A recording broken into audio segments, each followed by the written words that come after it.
Druzgon. Za bratan. Здравствуйте. Moja brata na ukraiński. Slava Holland. Slava Ukraini. Slava Wielkiej Brytanii. Хорошего дня.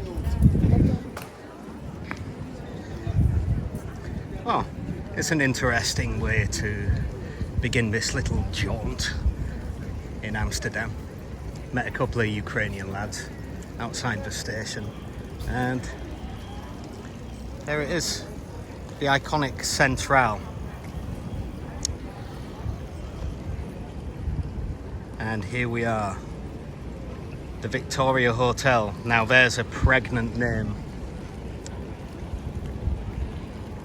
Given the current condition of broken Britain and a land swamped and swarmed and overwhelmed by cultural masochists in a world of sadists, of inferior cultures, dare I say it, who would gladly and gleefully trample over the freedoms that were hard won and hard fought and hard defended, and which they would gladly crush underfoot and snuff out steaming cinders, piss on it all till it evaporates like rat piss on a hot tin roof in the tropics. Yeah, Victoria. Reminiscent of those glory days of the 19th century, don't you think? Do you remember the classic run of form that old Wielkiej Britannia had? Centraal. Well, it's iconic, but most lewd, lascivious, licentious, debauched and depraved British barachos would make an immediate left and cut straight to La Zona Rosa, the sex district. But I'm a distinguished gentleman, what? So, onwards we go to the Wet Damrak, the surviving remnants of one of the earliest canals, which is why we're walking forward out of the iconic Centraal. But yeah, it does make me think, seeing that Victoria Hotel up over yonder, directly ahead.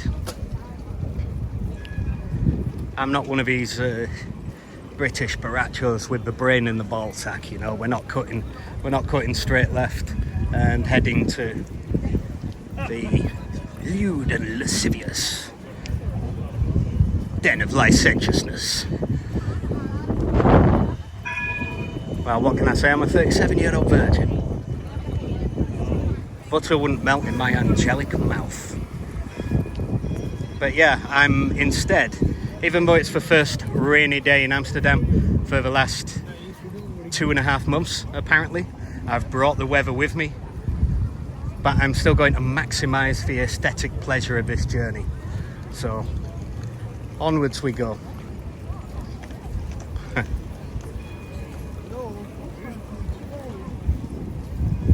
Yeah, it's a pity, I must say. The boy is slightly disappointed. Two of my friends who were invited, they could have come to wave me off like those 19th century French ladies with the little white handkerchiefs waving me off to war, you know.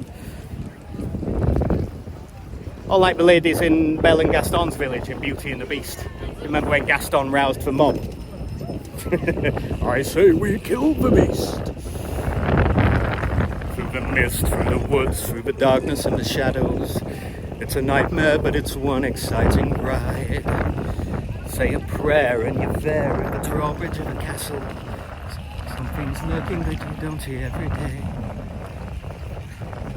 It's a beast, he's got fangs, razor sharp ones. Massive paws, killer claws for the feed. See him roar, hear him, see him foam, but we're not coming home till he's dead. Good and dead. Kill the beast. Yeah. I don't know. The beast was misunderstood. But in fairness, for me, that was just about the only reasonable thing those villagers could have done in the circumstances. When a mythical anthropomorphic monster is living in a haunted forest nearby, I think it's fairly responsible and manful to, you know, grab your swords and spears and once more to the breach, dear friends, and all that. Much like myself, back to dance for War God's deadly dance. So yeah, here we are, the Wet Damrak. And you can see the famous grasshopper for non-debauched, depraved, lewd, lascivious, licentious British parachos, the ones who turn left out of Centraal and head straight to the red light.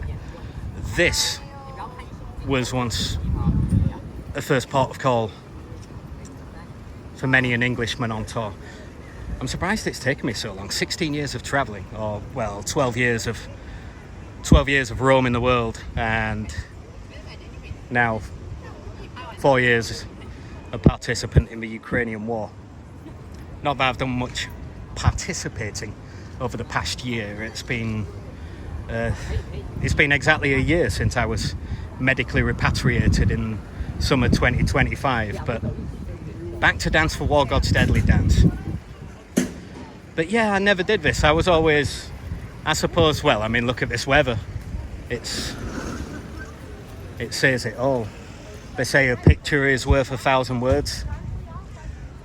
Yeah. In my unparalleled arrogance, I would say a Fletch word is worth 1,000 pictures. But that is quite a large part of the reason why I was never entirely excited by coming over to Amsterdam. I mean, yeah, I've always been a stoner and an acid freak, and, you know, I love phenethylamines and tryptamines equally. And I've always been enormously fond of all the powders and potions and pills, oh my, that you find in this neck of the woods and are remarkably easy to source. And the Dutch policy of cannabis coffee shops, you know, they've just got it squared away. They know that it's a so-called soft drug, more a medicine than a drug, and actively reduces violence and has myriad health benefits. So they differentiate, and they have remarkably soft laws regarding it, and that's an entirely positive thing. But I don't know, it were too much like a busman's holiday, you know, too close to home. The weather was too similar. It just never enthused me. I mean, you could do what I've just done now, en route to war, the leisurely way, on a very leisurely route back to Ukraine, rather than, you know, a £10 Ryanair to Krakow, and then a night train to Kyiv and onwards to Kharkiv, or the war train. Not that it goes all the way to Slavic and Kramatorsk anymore. Slavic meaning Sloviansk, I should point out. They tend to call it Slavic there, the original name.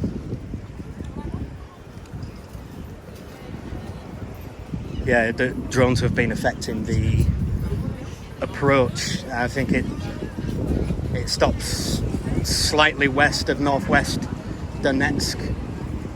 Doesn't go anywhere near Liman now either. Yeah. Anyway, yeah, this was kind of a rite of passage back in the day, you know, come over, get the night ferry, and then have a long weekend here in the dam, do all the coffee shops, British Baracho style. But no, it just never appealed, never excited. I always thought, yeah, I could do that. I could head over to Hull, get the night ferry, and yes, indeed, in 12 hours I'll be in the dam. But I thought, well, in 1 hour I can be at Leeds Airport, and in 4.5 hours I can be in Spain in subtropical weather. So nothing about this ever appealed, which is pity about the grasshopper now. mean, classic port of call for so many, but yeah, no longer a coffee shop. But I'm not sure. I'm not entirely sure it's even a smoke-friendly bar now. So I'll give it a miss. But yeah, that made me think passing the Victoria. You know, I've spent the last 16 years outside of England and then medically repatriated last June. So I've had a somewhat enforced stay there. And you really feel the difference when you've been away for a long time. And yeah, it's a little bit the narrow or simplistic view to say, oh, it's entirely due to mass immigration or this or that. It's the lunatic left or it's the reactionary, rabid rabble of the right. I mean, personally, I despise and deplore the extreme elements on both sides. And I equally despise many of the moderates because they're part of the larger problem. And yeah, I've been away for 16 years. It's really eye-opening. It's startling, actually, to return to Veliki Britannia and find yourself, well, in a land awash with cultural masochists. What happened to no surrender? Cultural masochists crying out for the sadist, and now I'm returning to Ukraine where they have retain enough pride, self-pride, and pride in their culture.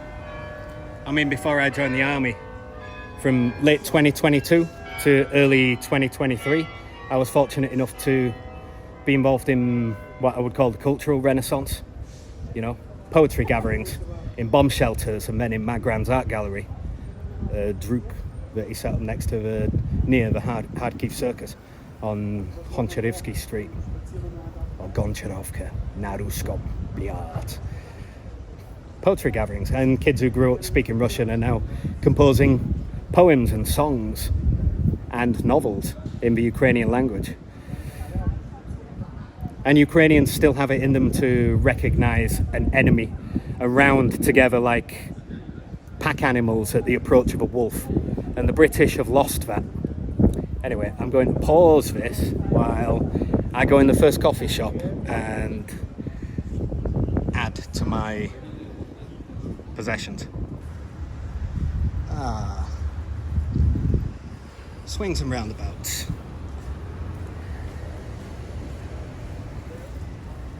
Clearly I'm getting to grips with this gimbal gizmo thingamabob. It seems to have a life of its own. Scooching around and recording what it wants and will. Capricious as a cat. But anyway, super lemon haze and charas. So 2 nostalgic tastes.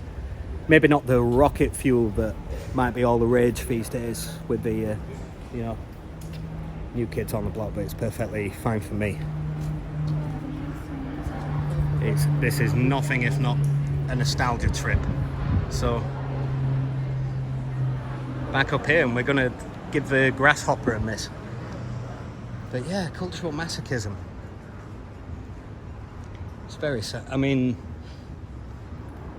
tongue was firmly planted in cheek when I was speaking of British military conquest and whatnot. They weren't even imperial conquest. I mean, it was all to,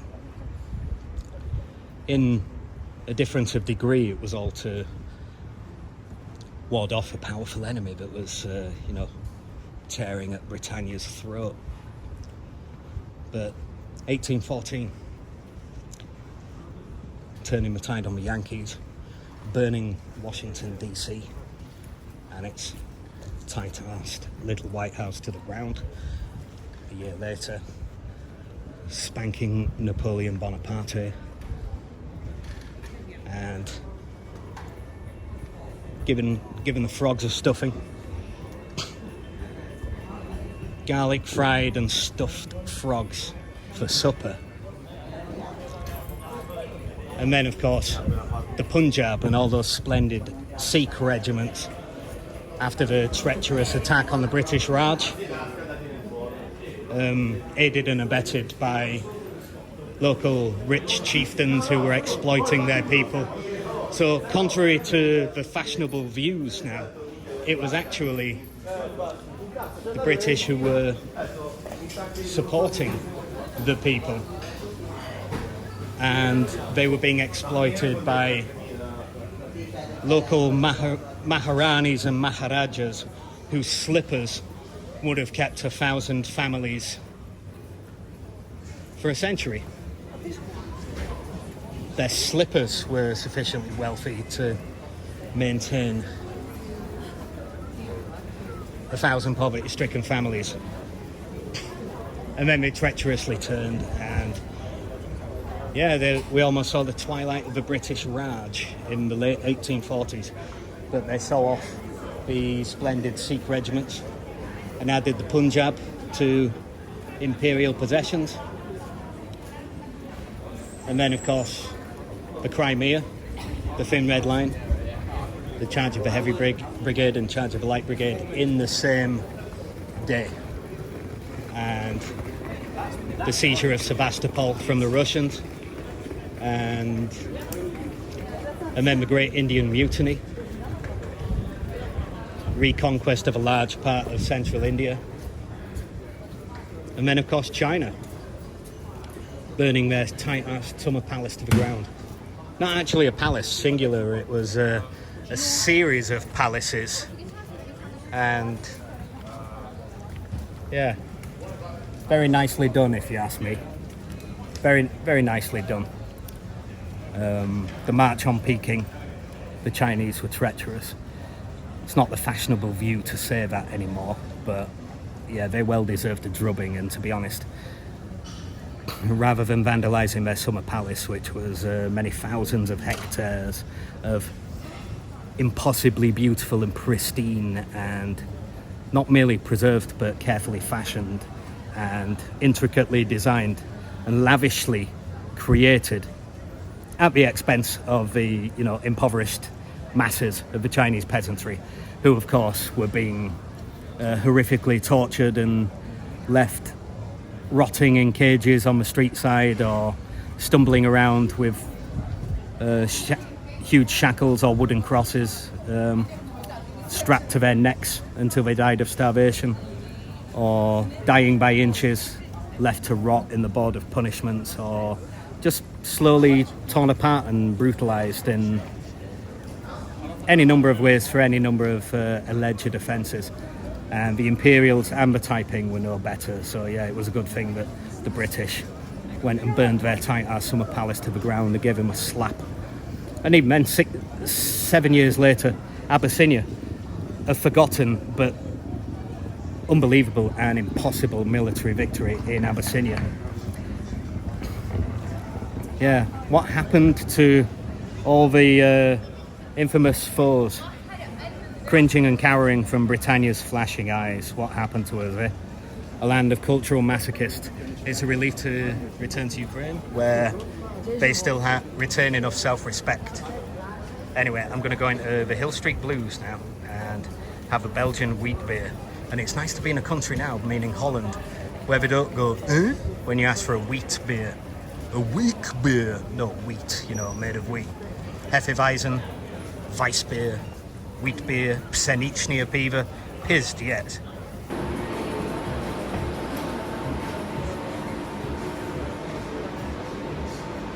The iconic.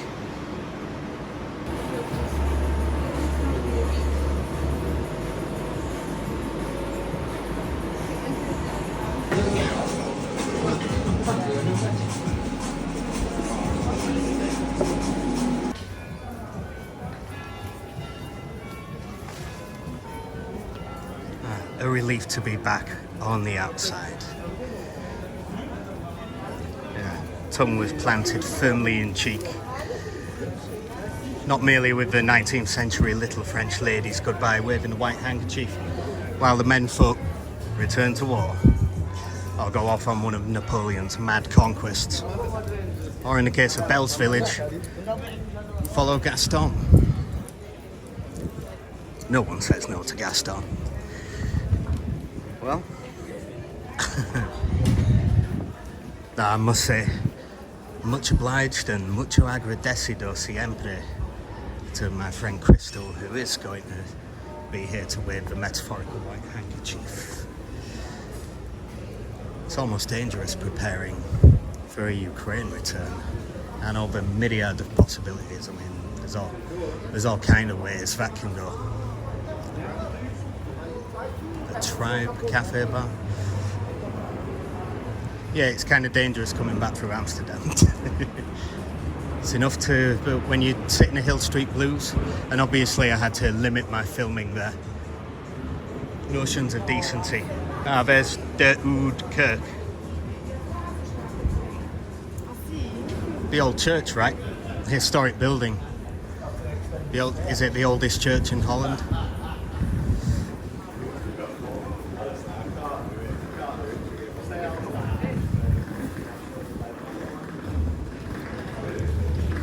Now, I was at least half tongue-in-cheek with all the British imperialism stuff. Obviously, Orwell saw it from me inside. And the first enemy he ever, fired a shot across the bows of. He knew the truth of empire. Obviously, we robbed them blind, but in most cases, significantly less than their rulers and warlords. Plus, taking credit for 19th century British empire building or enemy crushing. You know what I'm saying. Great Britain also built schools and hospitals and roads and abolished abominations like the sooty and thuggee. Yeah, let's head this way. Remember, they abolished abominations too. It wasn't all just the Great Coolie Empire. I mean, compare the former possessions of Imperial Russia, and you're looking at a history of being ravaged and pillaged, wild sexual rampage bordering on sexual genocide, crucifixions along the Sir Daria. Look what they did to the Tajiks and Kyrgyz and Uzbeks, and compare that to the Anglosphere and former colonies who are great powers, in some cases superpowers.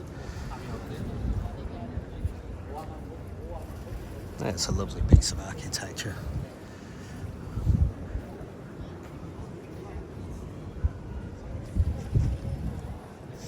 Shame they weren't building the scientific institutions in the age of the great religious edifice building before the Enlightenment and Galileo. Imagine if they were building secular monuments to human greatness. Wouldn't that be an interesting concept?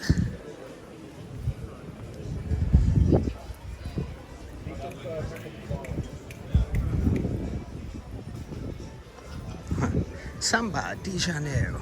I was thinking of Bruno, a policeman in Rio de Janeiro, died in mid-October 2024 on a minefield somewhere off the road of life between Chasivyar and Bakhmut. This is a year and a half after Bakhmut fell too, so the fact that he was somewhere east of Chasivyar tells you all you need to know about the kind of zone they were in. Went back for a wounded buddy. Stepped on a mine, 2 or 3 days to die. Amsterdam's famous canals. I'm deliberately choosing a route to the American hotel on the Leidsegracht line. I'm choosing the most circuitous zigzag route in order to maximize canal viewing. There's been precious little of that so far, and nothing of the Hill Street Blues. I just wanted to show you the Bulldog, the first coffee shop. But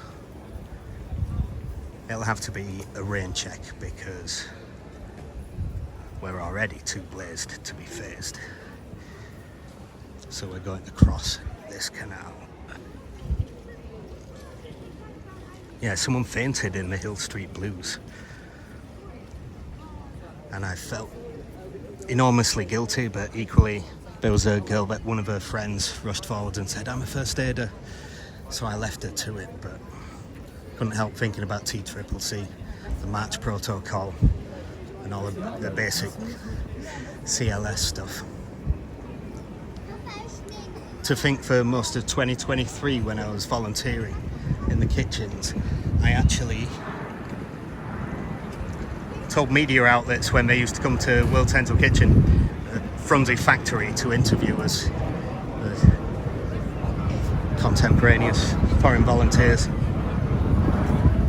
Some good people. Yeah, we're going to cut down here. Keep to a canal-centric path, but we're going to make a zigzaggy way via the Newmarket, or Neumarkt, and head down to the Great Amstel. Then a quick zigzag to the Singel, and then there's one canal that intersects with 4 canals, and they're the last 4 canals that I need to cross in order to reach the Singelgracht, the southernmost one.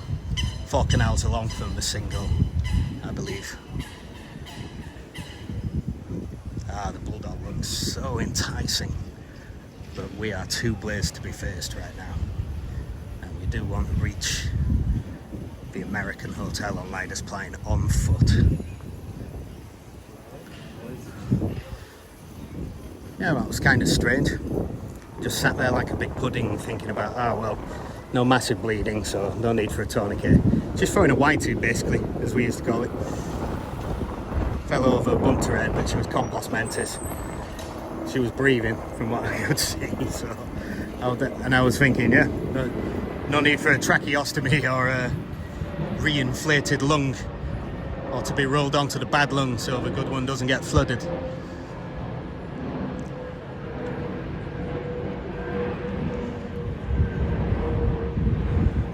But yeah, so many good people have died such fucked up deaths. Yeah, the luckier ones, death swooped down on swift wings. Not always the case. Poor old Bruno. But yeah, strange thing to flash back to. I mean, I wasn't even there, but yeah. Poor lass in the cafe anyway. Saying that, we've done worse, ain't we, Fletch, lad?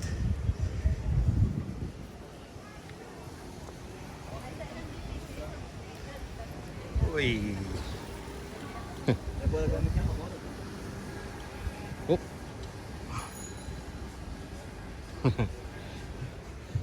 Interesting working out the kinks with this gimbal. All day and all of the nights. All day and all of the nights.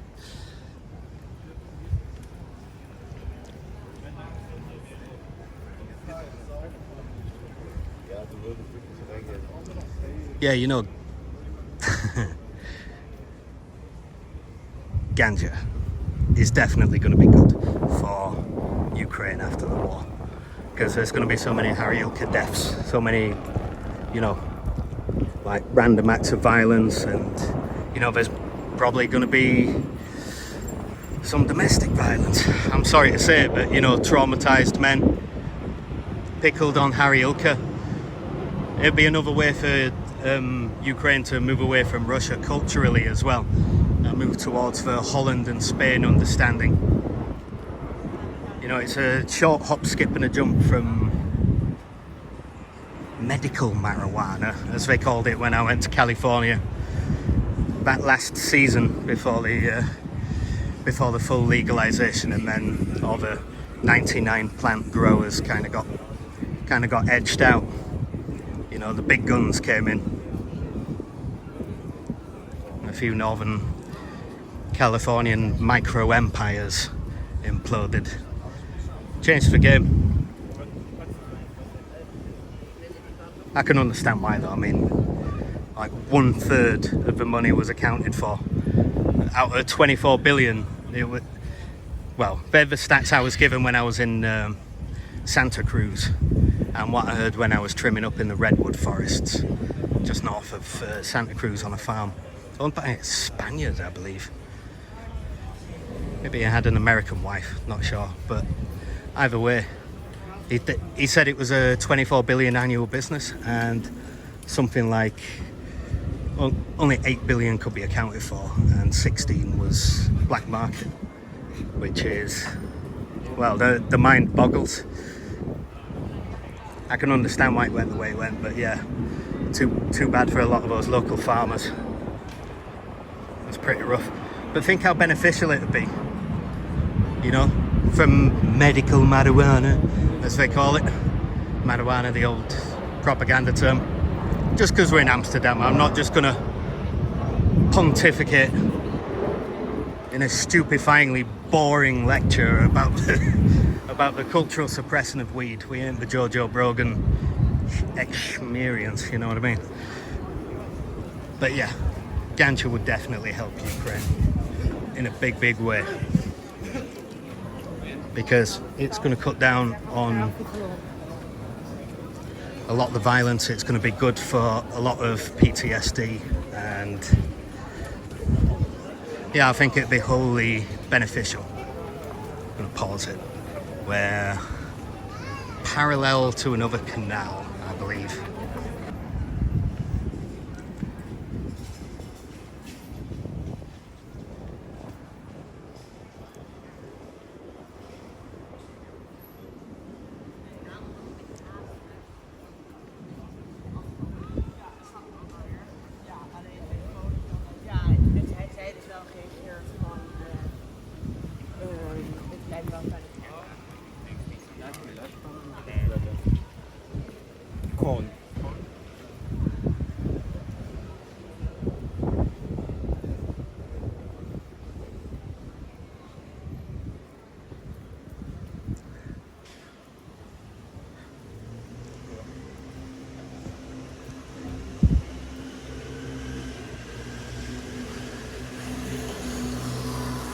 Just people watching.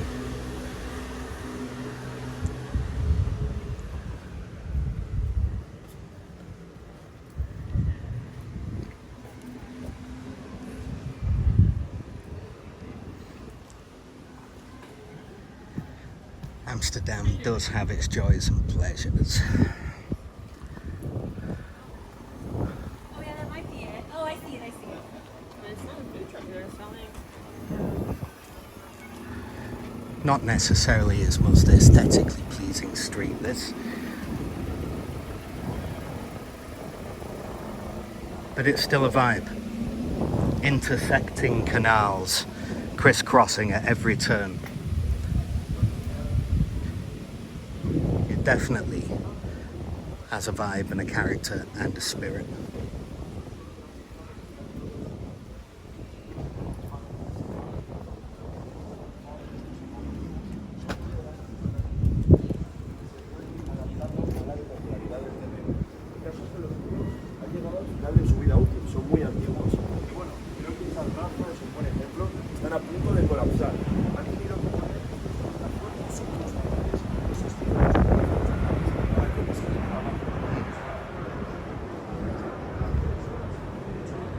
Latin Americans.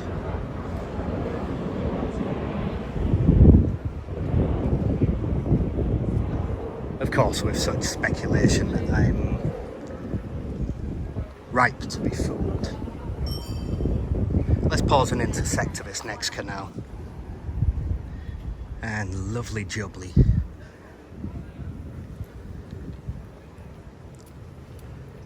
We've essentially just zigzagged southeast from the Hill Street Blues and Grasshopper and Wet Damrak area And yeah, zigzag past the Oude Kerk and the Bulldog for the first coffee shop. And now this will lead down to the Amstel, the Great Amstel.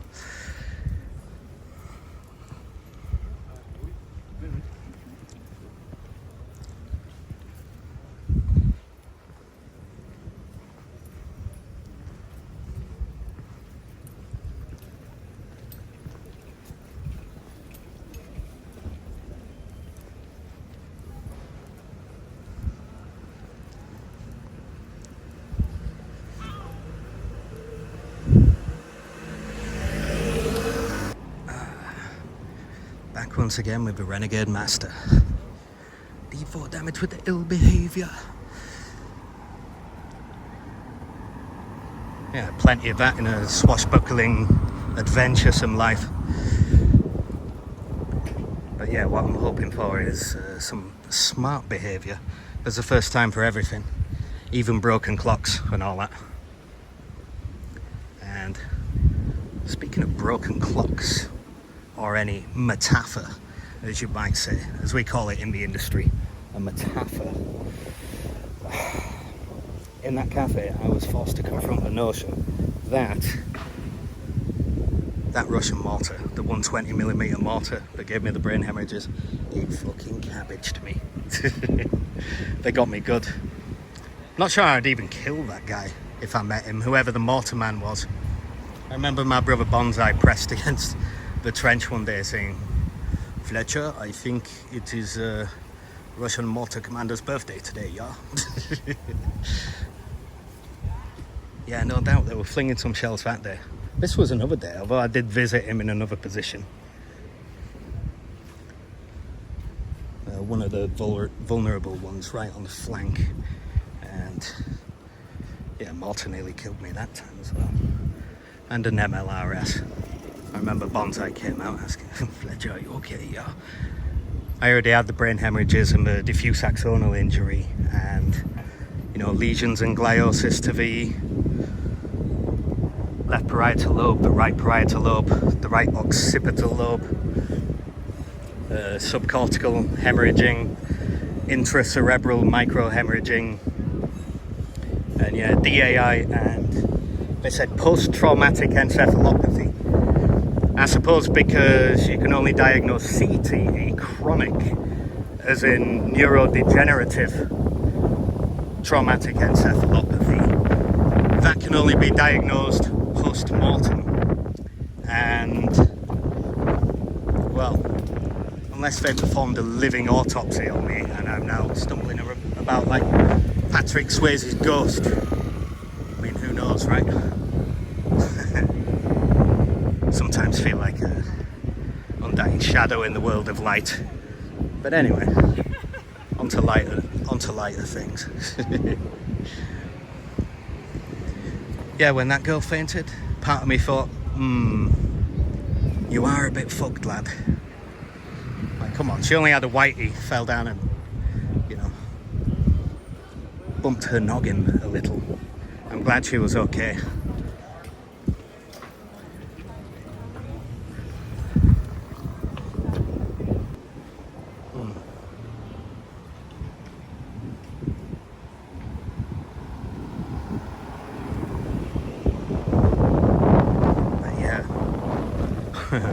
Definitely you took too much, my friend, you took too much. And I'm talking about me, not her.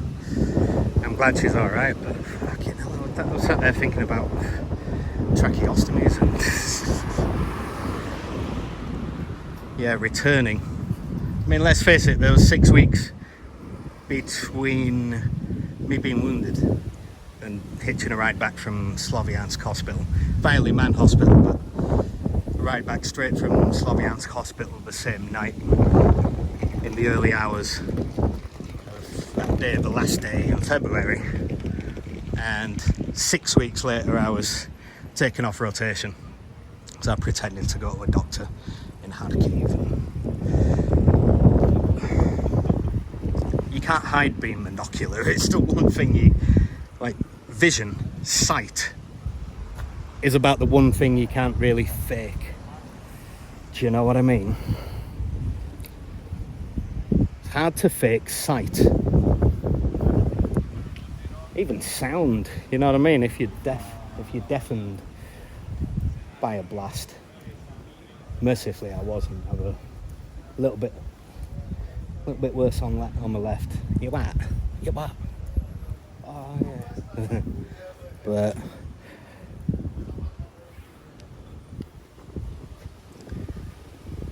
yeah, traumatic encephalopathy. I'm fucking blitzed too, obviously. I mean, my powers of recall have not been amazing since that motor blast. Although I only started feeling really fucked up 6 weeks later when I was taken off rotation. But yeah, I thought if there's a blast goes off in a bunker and there's a punctured lung and a tracheostomy required, I mean, be asking a lot right now.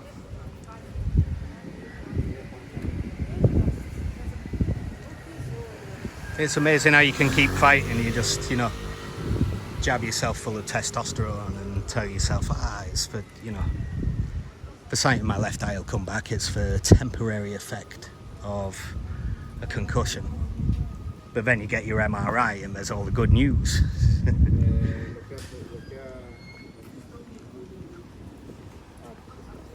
Still luck of the draw, right? I mean, the distance that 120 exploded. I mean, I should have looked like Swiss cheese with the shrapnel. But, the random meaningless chaos of life. That's the Amstel, I believe. That's the... So Clovenia's Bergval will be the... Or Clovenia's Berggracht. Yeah, Gracht is canal, right? That'll be the next one. So what we were just seeing was a convergence of the Amsterdam. Sorry, the Amstel with the other one. Yeah, let's go have a mooch. Okay, I can absolve myself of being totally doolally, I suppose. Part of it is getting back on the charas. Kind of wanted Nepalese hash, even though it's not quite as powerful. But...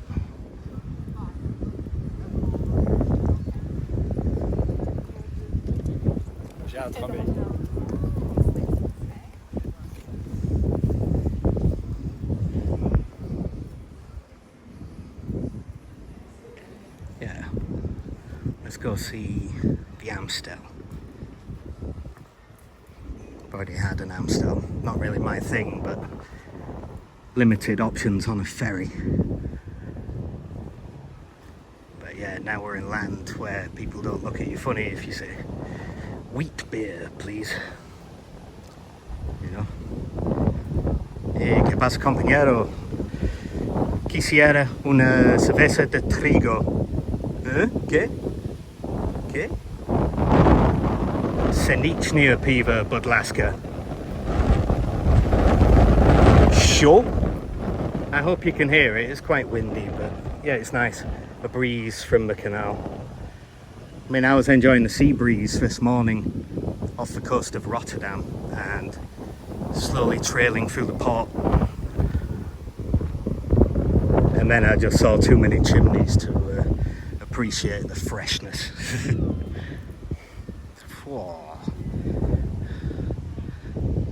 One of the world's waterways. Yeah, we're going to cut across there, and the only thing that make these little canal side roads, or I'm sure some of them are walk only access, little, not ginnels, not snickets, I don't know, miniature malicons. Little waterfront canal roads. Yeah, if they were palm lined, we need some palm trees and tropical fruits and plants. It's funny, I'll be stopping by the Unter den Linden in Berlin. And it's quite interesting that when the Nazis took power, they actually took away all the lime trees or linden trees, not citrus, not the fruit lime, but not talking about citrus trees, actual lime or linden trees that gave that avenue its name. I mean, saying that, it's been a while since the Führer popped his clogs. I'm sure they've replanted some. I'm sure they've replanted some by now. He hit the top himself. 45. Look at me trying to do basic mathematics. It's like, watching a monkey fuck a football. Ooh, ooh, ah, ah. Chimpanzees for life. We are going to head to the Café Sluyswacht. I'm probably murdering the pronunciation of Dutch. Too much Dutch to touch.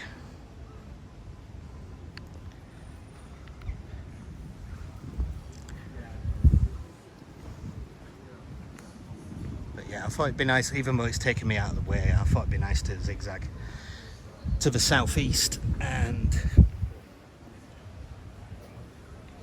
traverse some canals. Oh, gimbal's going funny.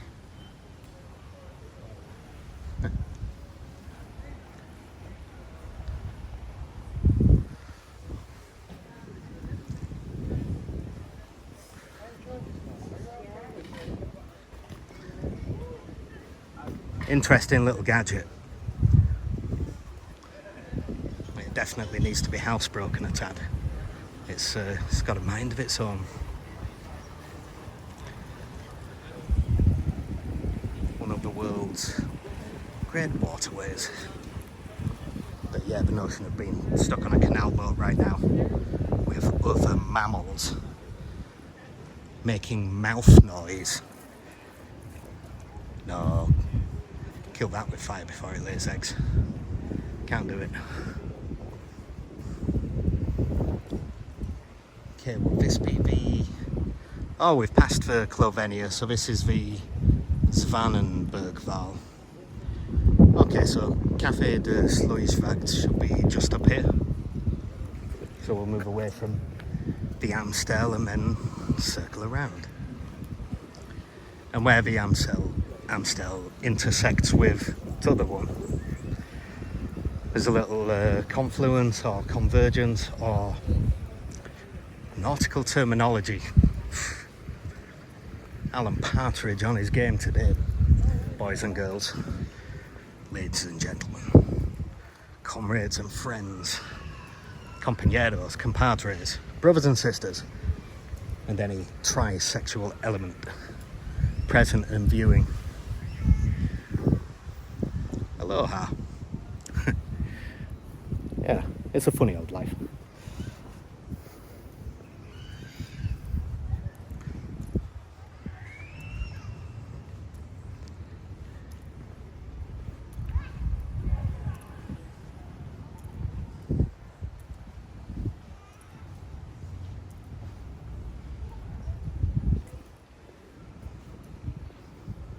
Now, we're not catching it at its best, but it's still a very pleasant city centre, this De Vallen area.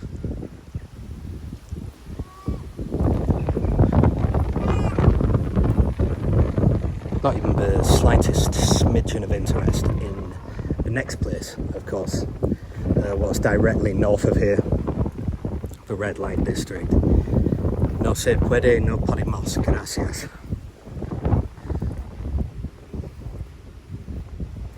Ni interesna.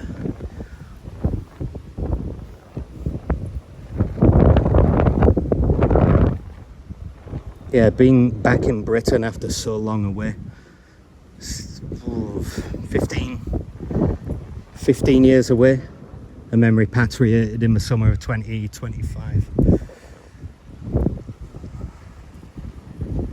I don't know, fashionable views seem to dictate that, we're raised to believe that nationalism or patriotism is something dirty. I mean, even I used to subscribe. Granted, I'm the only person I think who went to Ukraine, joined a nationalist brigade, the 3rd Assault Brigade. I was there in October 2023.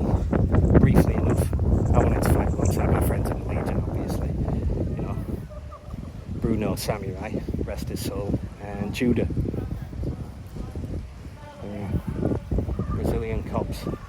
Great, man. Sad what happened. But yeah.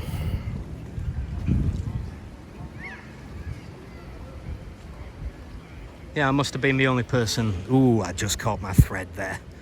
Well done, lad. Brain damage be damned, I say. And super lemon haze and Indian charas. Nostalgic. Super lemon haze. Memories of Spain. Charas. Memories of Bali. Not that I would ever do such a thing where, you know, possession of large amounts is a capital crime or anything like that. I mean, theoretically, in a sort of fantasy land of dreamscapes, not the real life material realm of beasts and flesh and smells and taste, colour and sound. Well, that was plenty of fucking colour. What can I say? I am a virgin who has never smoked, drank, nor done drugs. I am a paragon of virtue and role model for the kids. What can we say? Yeah, anyway, what I should finish saying, rather than leaving a half-baked thought, or a half-formed and fully-baked thought, is I went incredibly, in retrospect, astoundingly, but I went to 3rd Assault Brigade and told them that I was a disappointed Trotskyist. Yeah, a Russian Jew. Not that his membership of a tribe means so much, you know. I know plenty of Jewish and gay soldiers, so much for the Nazi thing. It's more fetishized than anything. But yeah, I told them that I was a Russian Jew and founder and first commander of the Red Army. A disappointed Trotskyist. And it's funny, idolizing Orwell and learning to face uncomfortable truths and not necessarily ascribe to fashionable views or regurgitated views, and the importance of real life experience in these matters. Yeah, I suppose that led to a certain kind of blinkered idealism too. You learn a lot more. Well, you don't know anything unless you've got experience of it in the real life material.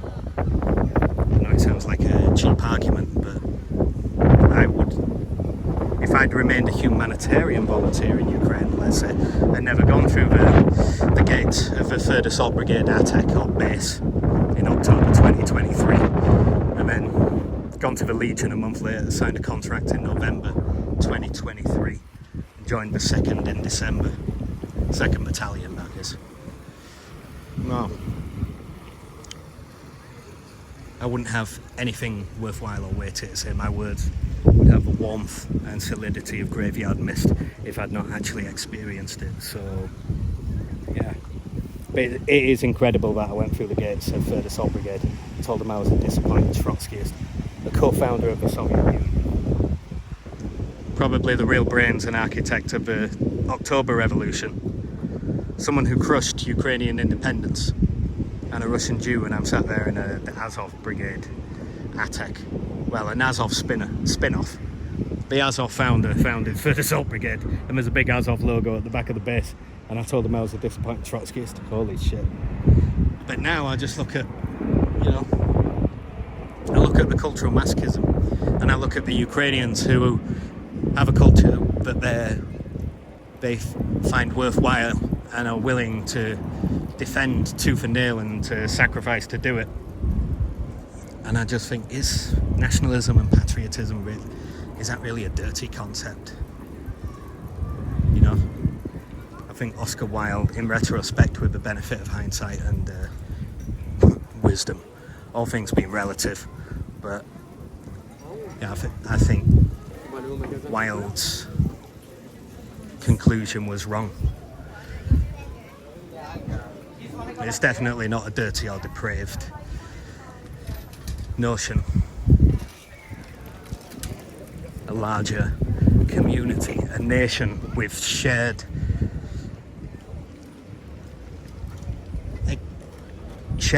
traits and cultural experiences and humour and literature and all the things that never fully cross a border or even, I was going to say, sit naturally upon a foreign tongue. I don't know, there's some clever people out there whose mental agility is more than enough when it comes to understanding and learning the cultural quirks of a people and their behaviour. Yeah, this is one of the places I want to see, Café Sluyswacht, so I'm going to circle it.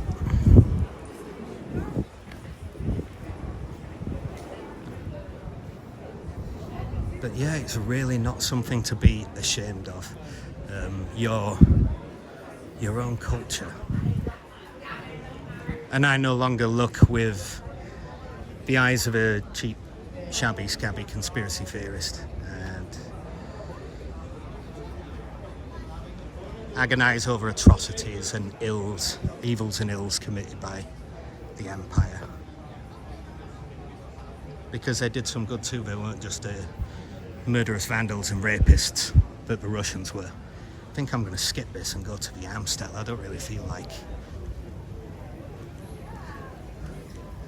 sitting around these smiling, peaceful people. Not that I'm particularly tempestuous, but yeah, I would appreciate the space to breathe and a bit of solitude. I'm comfortable in my own skin now. Sorry to disappoint, this is definitely not one of those vlogs where I'll be going and baiting the public. I can only apologise for the wind and my lack of a microphone. I'm hardly a professional mammal in any trade or sphere.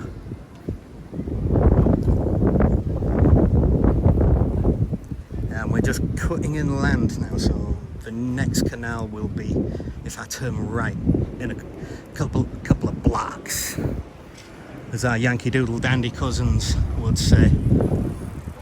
I should re-emerge back at the Amstel for ponderous thoughts.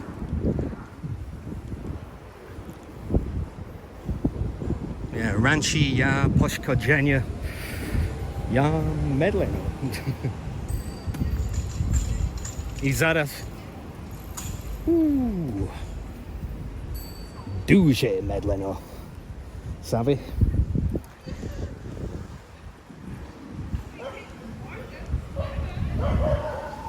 But yeah, there will be no baiting of civilians. There will be no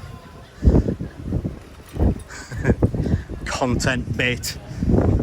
So, I mean, I do have my patches on. I'm taking my coat off to go into establishments, but I do have tiger stripe pants on. I've just realised I didn't change them on the ferry, and master of disguise. Ah well, I believe in radical honesty, and while I remain on contract with the Ukrainian military, I remain perhaps not a legionnaire in the literal sense, perhaps. Legionnaire, no longer a verb. Now you simply become a foreign serviceman in a Ukrainian unit. I'm technically attached to the 253 Assault Regiment, but that is a world elsewhere. And yeah, there are more interesting options, I believe.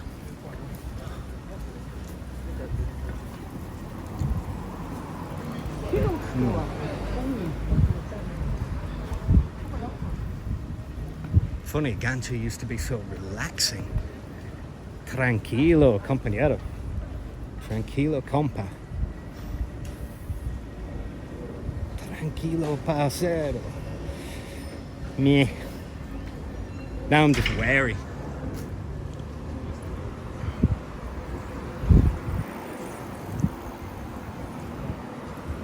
Yeah, to be honest, even if there was still a legion, I think I would be seeking pastures new.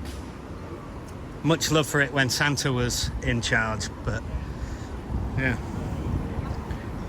I mean, there's a man of decency. I offered to break contract and just leave and go get independent medical treatment when I got taken off rotation. I mean, they knew I was lying about going to see an ophthalmologist. And I did a bullshit MRI, a sub-optical, I don't know if it was magnetic resonance testing of any degree, but it lasted about a minute and gave the most rudimentary of scans. And it didn't pick up what my subsequent 3 MRT or MRI results gave me, regarding diffuse axonal injury and lesions to the left parietal lobe, right parietal lobe, right occipital lobe, subcortical hemorrhaging, intracerebral microhemorrhaging, blah blah blah. Krovo izliania, krovo viliviv I subcortikalnik diffusna, axonalna, poszkodzenia, and all that jazz. Oh, 'tis but a scratch. Aha. Yeah, I mean, I was already a fucking doolally spasmonoid prior. I mean, who could tell? That's the best thing about sustaining a brain injury. If you're already insane in the membrane. Insane in the brain. Who the fuck can tell? Yeah, we are 1 block away from the Amstel. So the Opera House should be around here. And let's see if that Ukrainian flag is still present. Who am I kidding? Who the hell is still watching this? No way. This is my own record, left for the to the sneering indifference of posterity. Yeah, with all kinds of wild and edgy announcements,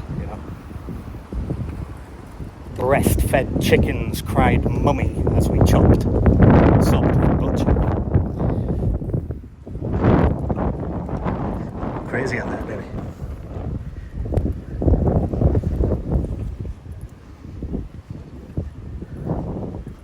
It is like a jungle sometimes. Makes me wonder. I'll keep from going under.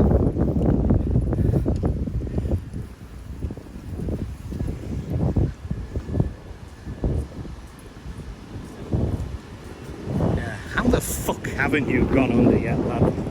I mean, Christ in a diamond heist. Shit, before the Ukrainian army, I was a volunteer in Kharkiv. Before that, I was cabbaged through the purgatorial pandemic in the palm shade of paradise, or Panyang. Only one of the 3 years, sadly, in the Tri-Bay, the island within the island, somewhat secluded from the rest of the island, boat-only access, or a 3.5-hour walk through hilly jungle. Back to the Amstel and the Great Bridge, we're going to cross that. But yeah, before that I was held in violent captivity in Indonesia. Men named as drug lords, according to Victorian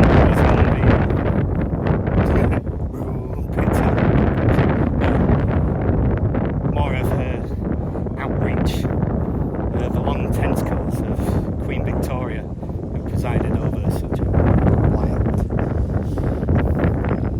period of swatting Britannia's enemies like bothersome flies. Not a bad 40 years. You know, the Americans spanked when they tried crossing the British border into what we now call Canada. And then we, you know, burnt their capital city. And its little, you know, Casita Blanca burnt that White House to the ground. And, oh no, Ukrainian flag's gone. It's all a bit pridey.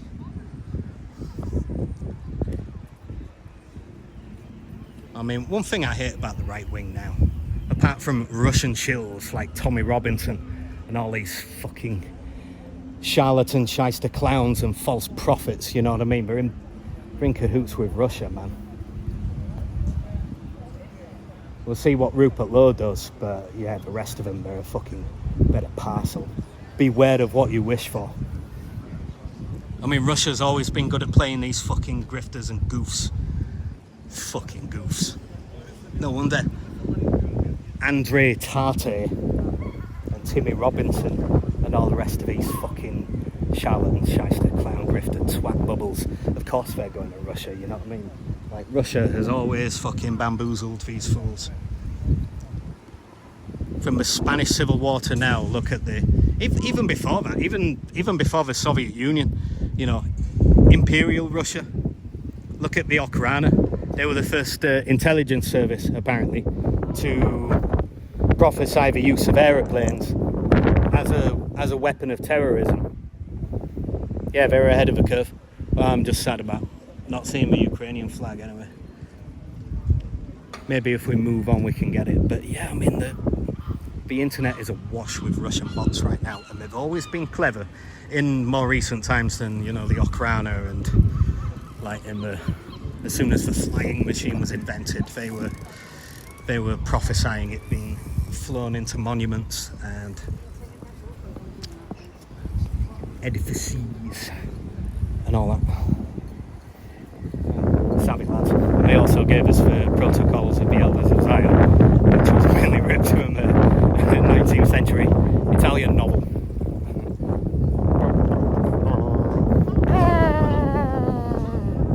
Yeah, rubber dinghy rapids, bro. But yeah, the Russian disinformation, like, they play the left and the right so well against each other. To the left, like these clowns think that it's the Soviet Empire involved in the great struggle against imperial tyranny and fascism in a velvet glove and all the rest of it. You know, the evil capitalist beast, the Anglo-American Empire, however defined, whatever you call it, the Amstel. Oh, yeah. I mean, they make these clowns, these cultural masochists, who grow up with the freedom of the West. They grow up with the freedom to actually develop a hatred for it, which is culturally masochistic in the extreme. You know, go to Russia, China, North Korea, Iran, and make your little complaints against the government. So yeah, the Soviets play the left, and then to the right, they get like Andre Tate and all these fucking imbeciles, and Timmy Robertson, you know what I mean? Inglaser, fucking Anglican Defence League. Behave yourself. I mean, fair play for speaking out about the rape gangs, but I reckon let Rupert Lowe take it from here. Don't disappoint me, Rupert. We're indirectly linked through Simon Clifford too, so I've got personal hopes riding on you that you're not. That you are that rarity. Rare as rocking horse shite. An honest politico. Yeah, we're going to move back and cross over the Amstel on the Great Bridge.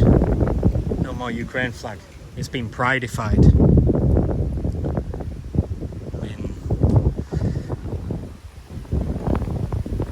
I can't dunk on it, whatever. Big love to all the Coco shunting Nancy boys. Big love. and all the quick fit fitters, you know.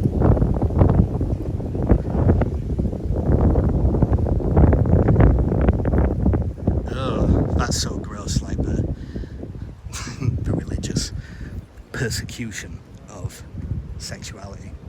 I mean, there's all manner of things regarding the sacrifice of the intellect upon the altar of faith, which, yeah, it's an overrated virtue. But suggesting that a supernatural supervisor who doubles up as a creator and an unalterable tyrant, yeah, the fact that he's not only watching you wank, but is watching who you wank and who wanks you.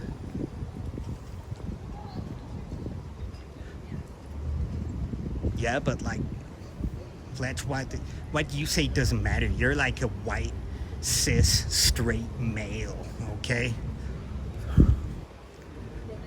Ah well, we'll be extinct before long, love, don't worry about it. Fucking twat bubbles. I really hate cultural masochism. Equally, there's so much to hate on the left and the right. I just hate all these fucking clowns, man.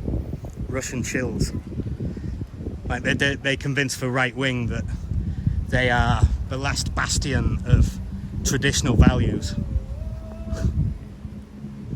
Rubber dinghy rapids. Yeah, make Russia small again. We need to get these orcs back in the swamps, man. Out of the wild fields and European civilization that, well, I don't know, I mean, I still speak to my boys who are soldiers, Ukrainians that is, and Georgians too, but regarding Ukrainian culture, obviously it's their opinions that have weight and merit. But one soldier from the 93rd Brigade who used to hang out with me in his pre-soldier days, I'll just say Yara. Yeah, stay healthy, brother. Big love. Oh, fuck it, you're on leave. You're doing alright, man. I spoke to you like 3 days ago. Yeah, never mind. But yeah, he's pessimistic in that regard, and he used to come to some of the later, after Magran set up his art gallery and moved out of the bombu bedicas or bombushovisches, the bomb shelters. Obviously the bombushovische is Ukrainian and bombu bedica is Harkovsky. I Donbaski. I говорю на суржик, блядь. Yeah. Well, I'll tell you what, I never had the comfort with it that I did after my first few months in Spain. But I definitely had a little bit more conversation in me in late 23 and the first 7 weeks of 2024. I definitely have more conversation in me than after that 120mm. Yeah, we're a wary boy now. What's funny is before the brain damage, before the mortar that is, or maybe before the violent captivity in Bali. Gratuitous, by the way, there was no professional reason for it. And we've crossed the Amstel, so if we follow it, we're going to get to its convergence, where it's renamed to t'other one.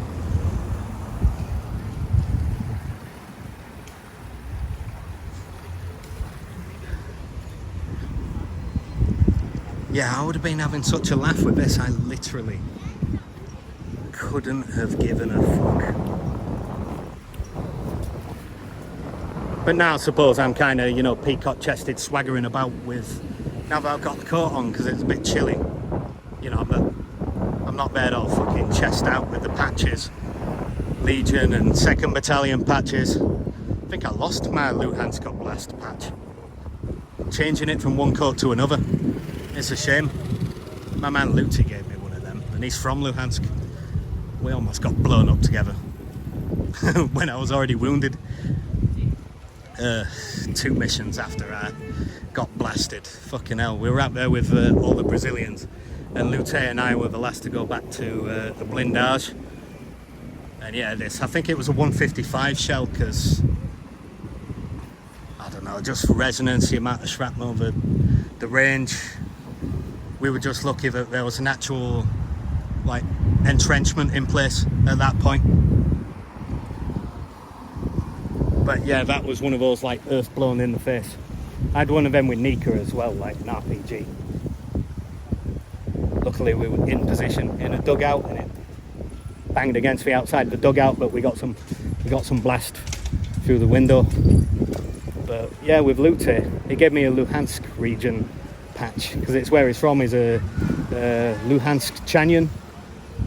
Luhansk-Shina. No, that's the place, right? That's like saying Luhansk Oblast. Or Lugansk.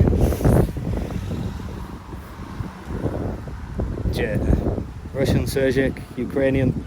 I definitely lost 50% of what I knew and could speak of it. And it wasn't all that great to begin with. I wasn't composing poetry. I might be a published poet in Ukraine now with the other guys in my battalion for that poetry book, Legionario. Like in, you know, la misma palabra en español. Here's the thing, I could still communicate with the Colombians, Charlie Company. I could still communicate with them. After I got blasted, I would Valhalla to other positions, and I borrowed shit. Charlie Company positions, and even at night when we dug a new forward line, so new forward positions, new FPs, new, you know, dugouts and stuff, and yeah, we'd be down there and chatting away. I'll be there like struggling through a conversation with Russian speaking Ukrainians, Georgians, Belarusians, and then almost Ukrainian speaking Polish. I suppose Belarusian, Ukrainian and Polish are all quite similar. They all understand Psenichnia Piva. But yeah, I'll be like faffing and farting over just trying to express daft little things, and well, read homage to Ukraine. Utterly unpublishable to the literati, considering it's 500,000 words. Even if late 2022 to now 2026 and beyond deserves and justifies an epic scale book. I'm not sure if my middling contributions in the humanitarian and military spheres of this war justifies 500,000 words. But it's not a self-stroking wankathon of self-regard. It is... I can't call it disciplined either, but it's the macro as well as the micro. But I certainly delight in the micro and enjoy examining it. And it's a war, it's dispiriting, it's disillusioning. It's also led to a fierce cultural sense of cultural pride and a cultural renaissance. I was hesitating. I tripped over my own tongue because I remember Yarrow saying that he thinks that the brakes have been halted on that, even though he was coming to Druk and shit. He was there when I read poems at the first poetry gathering that Magran organised, and the volunteers were invited to it. Well, Francis, myself, and a brother who joined the army, so I won't say his name. Another graduate of the World Central Kitchen Army Military Training Academy. Nah, different life, different vibes.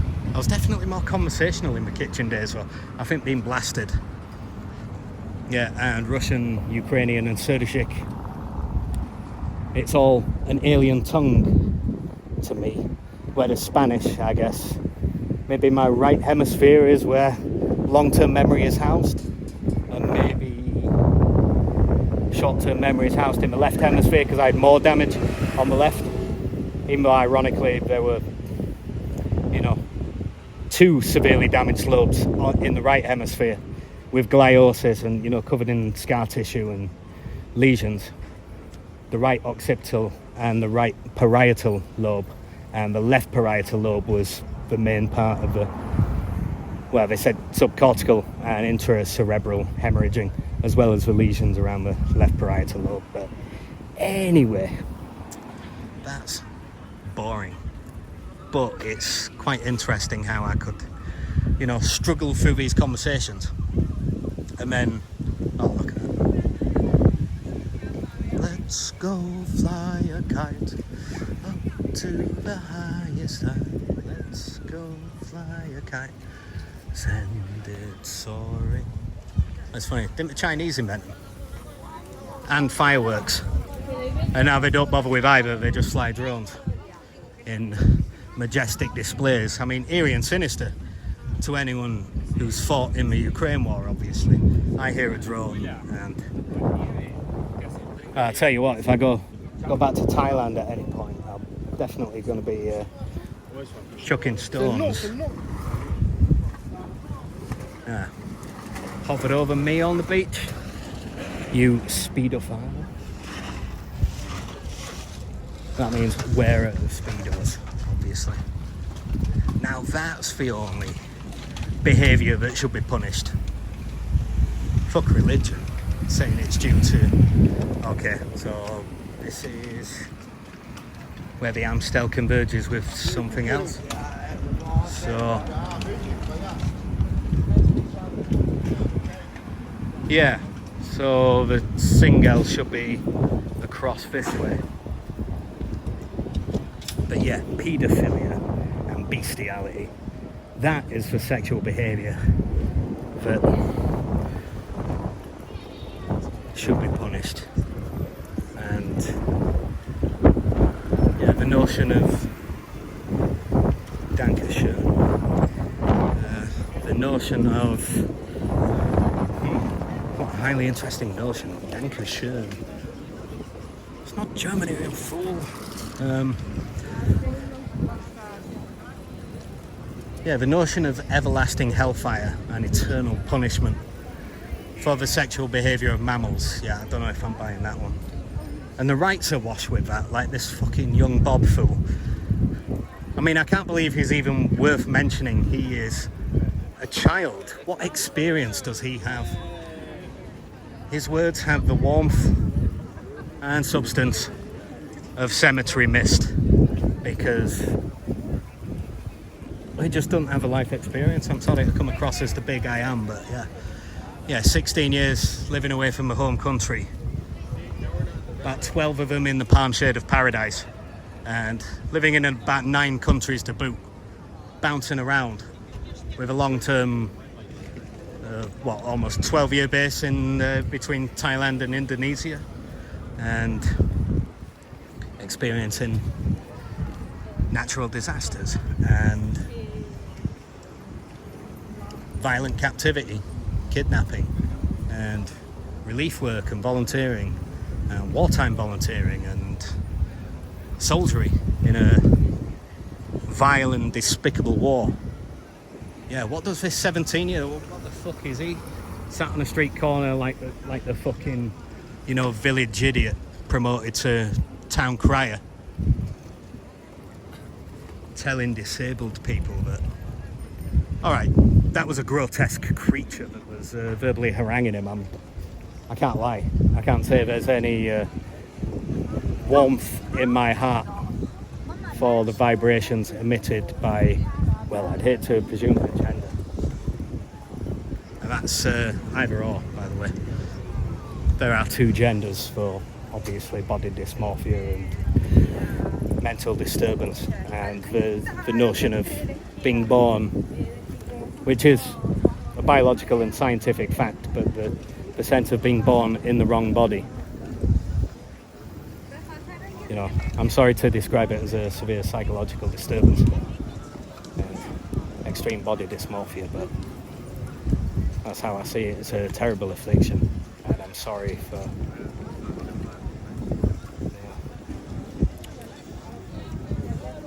Well, this is eloquent. How expressive. How loquaciously you articulated your measured and meaningful views. Yeah, rubber dinghy rapids. What can I say? Fuck the brain damage. That's just a crutch at this point. I am too blazed to be phased. Let's just say I'm really fucking high. So let's pass this church and the Grim Reaper. I've invited that guy to take a free scythe in my direction once or twice. You'll never get me. Mr. Unstoppable. And still. Ah, here we are. That was the right turn, and this is the Singel. Alright. On the Singel, and yeah, not massively enthused to mingle, I must say. But yeah, sorry about the newly pubic child, young Robert. Caught a few strays there. Well, they're not strays, actually targeted strikes. And yeah, for him to, you know, escape the village he's idiot of and go be town crier in Manchester or wherever the fuck ever else, and harangue people and say that their disability is due to, what's it, original sin or sin in a past life, or I don't know, some other superstitious absurdity. And quite an evil and callous thing to say. And callousness, whatever Elon Musk thinks, it's not a badge of honour.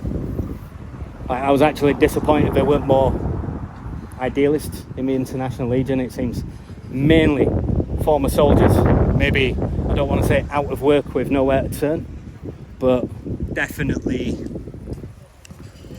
former soldiers who, I don't know, wanted to test themselves on the most difficult theatre. And, well, mercenary bandidos definitely out there. Although you'd be surprised with the Colombians, you know, I've known some great ones. Alright, the aforementioned Bonsai told me that when our sector collapsed, after I'd been sent to the hospital, 8 weeks later our sector started to go down. It took 2 or 3 weeks for the spring of the trap, the jaws of the Venus flytrap to shut. But yeah, lost some good people. But yeah, apparently some faces got slapped and some names were disgraced, and yeah, the ones I mainly had relayed to me in hospital by some of the boys were Colombian. But I also knew some great Colombians, you know what I mean? And you'd be surprised, they're not all like cartel pistoleros, you know what I mean? There's Colombian cops, policemen, former soldiers, guys who've been fighting FARC, guys who were in FARC. And yeah, they come together reasonably well. I mean, I've definitely heard more stories of historic Brazilian rivalries or random violent chaos occurring than, you know, like sectarian Colombian brouhaha. I've just not heard much of it.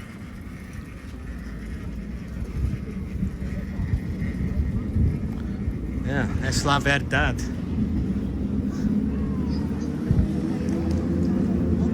Claro que sí. Right. Let's keep following the Singel. Yeah. But yeah, with the Legion, I thought that they were, you know, former cops, former police, soldiers who'd never been in combat, soldiers who were troublesome princelings, maybe got booted out of their own armies. Some of them served honourably, but, well, yeah, you know, Ben on paper served honourably, so doesn't really mean too much, does it? like, you know, he's fudged it on paper.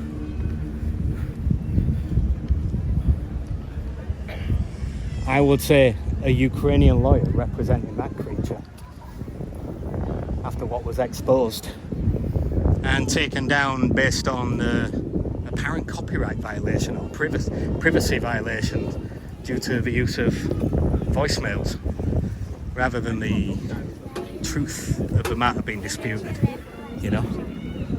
Only the truth is revolutionary. We're going to follow the Singel, but yeah, not a word of the truth.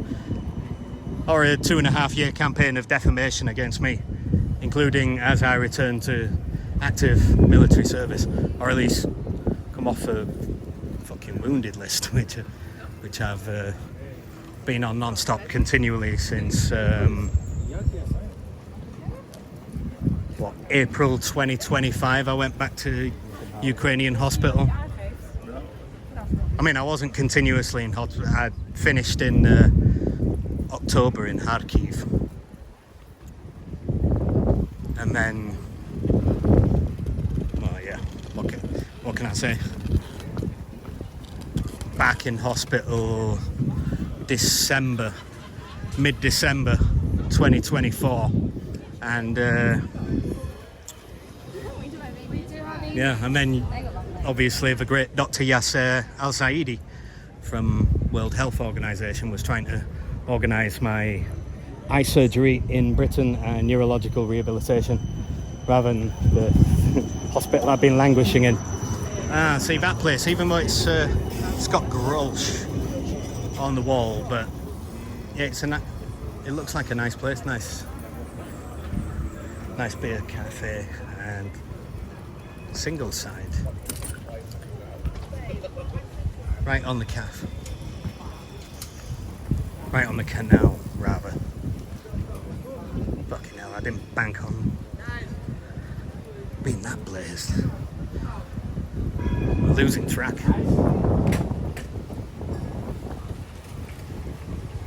Anyway. What doesn't kill you irritates the fuck out of you. Glad that medical limbo is finally over. I've only just had the eye surgery. It came, 798 days, I think. I counted it before, but powers of recall are beyond me at present. But I think it was 792 days after being wounded and 748 days since being taken off rotation and then sent on Santa's word to the hospital when I said I would break contract, and he was good enough when he spoke to me. He was good enough to say, "Hey, you're my soldier. You're going to be treated." But then he retired, sadly. It's still a single. It's lovely. Yeah. Sadly, he retired, and the new commander and the shyster of a medic, what a misnomer, but the chief medic, so-called, with continual lies and sabotage. And that's how a medical limbo can go on and ever on. Literally sabotaging Yasser's attempts to... he actually organised treatment. He organised a repatriation with a guide from an NGO that specialises in medivacs and medical repatriations. We ended up driving to Poland and hopping on a Ryanair flight. It wasn't it wasn't all that urgent, you know. That was over like a year and a quarter after I'd been wounded, and about a year and a month after I first went to the hospital. Oh.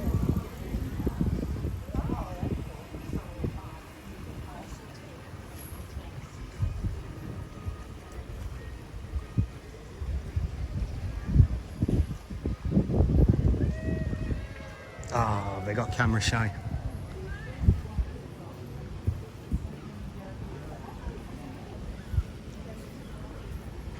it's a good day to be alive. Pretty blaze though. It's interesting being this high in public, you know. And whilst en route back to active service and we're back. Tense moment. I know the gods of technology are fickle, but beyond the gizmo fumbling of the gimbal, I thought I'd lost the last hour of video. Now, it might seem a ridiculous notion to imagine me sat on this step, charging my phone and hoping that the file I'd been recording, all as one file of the last hour and a half or so, ever since I left Hill Street Blues, now recorded for the sneering indifference of posterity. Who's going to bother watching anyway? The stoned ramblings of a brain-damaged legionnaire and former humanitarian volunteer who is no longer believing in the essential decency of the average human. So what good would I be in returning to humanitarian volunteering without, as one psychopath of my cohort said, the guy that Ben got to slander my good name even though I'd never worked with the idiot, and I hated him like poison, and vice versa, which Ben knew well because I was foolish enough to share a radically honest account of my time in Ukraine thus far, so he knew exactly who hated me and where to get dirt from. But if you can call that dirt. Like Stevenson, the journalist, said to Nixon, you tell lies about me and I'll tell the truth about you. Anyway, we're still on the Singel and we're going to cut back, and I believe it's for Leidsegracht, and it will intersect this and the penultimate, antepenultimate, pre-antepenultimate canals and reach numero 5, I believe, which means it will be the Singelgracht, and we're leaving the Singel now. Lovely architecture in old De Vallen. Yeah, Central Amsterdam is a vibe. I am a fan. Me gusto mucho. And yeah, let's go on to the next. Let's go to where the intersecting canal is that cuts through the 5 back to the Leidsegracht line and the American Hotel. Yeah, shall we move on to the next one? Let's go through here and yeah.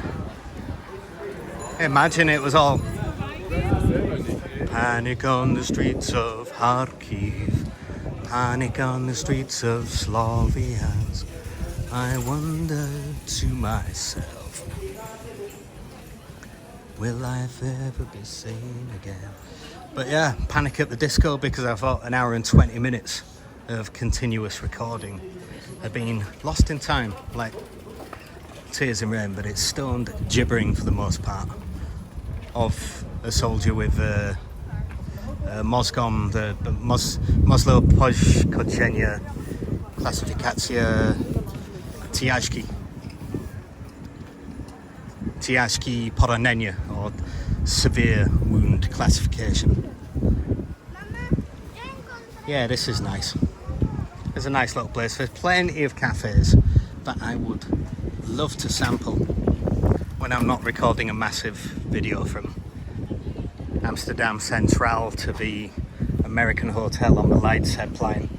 I don't think I've missed any of this journey, apart from maybe a brief pause when I was zigzagging from the Oude Kerk after Hill Street Blues and after the Wet Damrak. I zigzagged past the Oude Kerk towards Neumarkt, but ended up dispensing with Newmarket and just kept to the canals and went down to the Amstel and then circled that I'm sure it's all preserved. Doesn't seem to be in the deleted folder. I think the file is preserved, but who will care? Nobody cares. No one cares. Now that is liberating in its way. As severe as my disillusionment has been. Isn't that a lovely tree-lined canal vista with interesting buildings? All right, they're a little bit plain, and there's some work going on over there, but yeah, I like the architecture, I like the vibes. Tree-lined. I wish it were palm-lined. I'm a big fan of the palm shade of paradise, and soon enough, after the war, I'm going back. Faux show.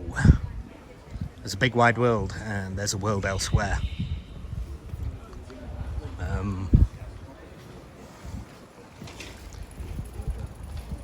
Cars blocking the view, mea culpa, but yeah, it's still a nice street. I'll see if I can get it on me. I'm sure some of the early footage you saw, I don't know, a chin, a chest, a neck, a glimpse of my cap. It's going all over the place. Too hot to handle. Ah, well, I'll work it out at some point. It seems to be staying in place now. Yeah. Oh, raster vibrations over yonder. Ooh. Okay. Yeah, it's coming out of its clasp, that's why. Yeah, the gods of technology are fickle. The Indian hex sign of just Rasta man.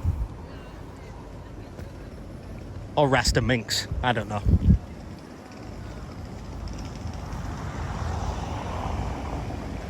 Either gender. Oh, no. Don't know why I felt compelled to think about that. You know, I'm not trying to get on any right-wing talking points, although, you know, they are the standard bearers of culture now. God's help us. Who's your favourite British or English composer? Noel Gallagher. Yeah, mad for it, no doubt. But, well, better than the surrender to sadism as longed for by the cultural masochists in our midst. You know, it's true. And I'd always considered myself a lefty, you know, even joining I've got to say, a right-wing nationalistic Ukrainian brigade. And yeah, I told Alex and call sign Alex and call sign can't remember what his call sign was. He was captured at Mariupol. He was our instructor in October 2023. Mikhailo, not his real name, so they just call signs. But yeah, he was captured at Mariupol. But yeah, I remember him looking at me, astonished, amazedly, stupefied almost, or certainly shocked and amused in equal measure, as I said, yeah, I'd say I'm a disappointed Trotskyist. But they knew I'd been volunteering, you know, they knew that I'd been, don't know if this gimbal will allow it. It's not simple, it's not simple moving this gizmo. I was trying to show the World Central Kitchen thingamabob over yonder. I'm flying the flag. But, oh.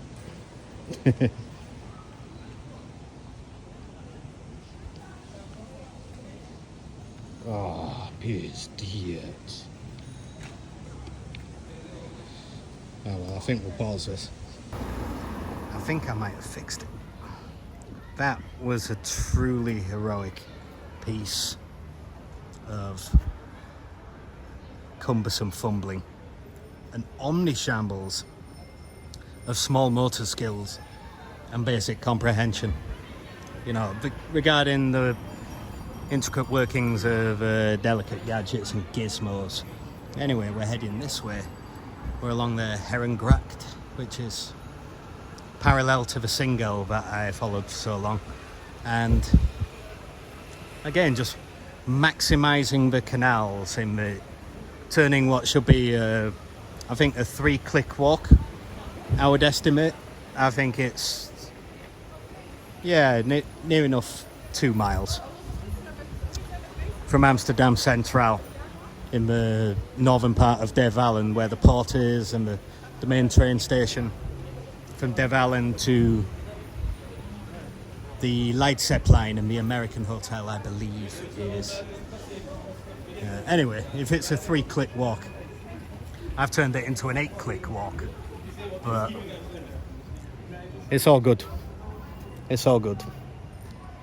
I mean, no, my handling of the gimbal is omni-shambolic, but worse things happen at sea. I'm less stoned, which is why I'm less wary. Right, a cyclist going past me in a European city now, circa 2026. I don't want to beat that drum. As I might have said earlier, before the near self-sabotage and losing an hour of rambling. What's ironic is, who's to say anyone cares about any of this? Might never be watched, or it might be a posthumous record, left for a sneering indifference of posterity. But yeah, my gimbal's spazzed out again, and it just jerked. And let's see. Now we're filming fine. All good. Okay. There we are.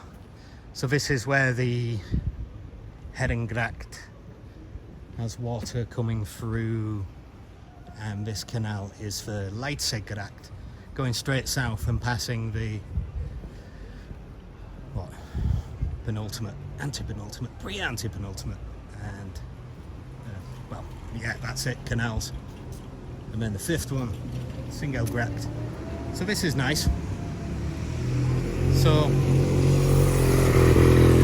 rather than go back from where one square connects to the next one, what Koningsplein connects to, bis die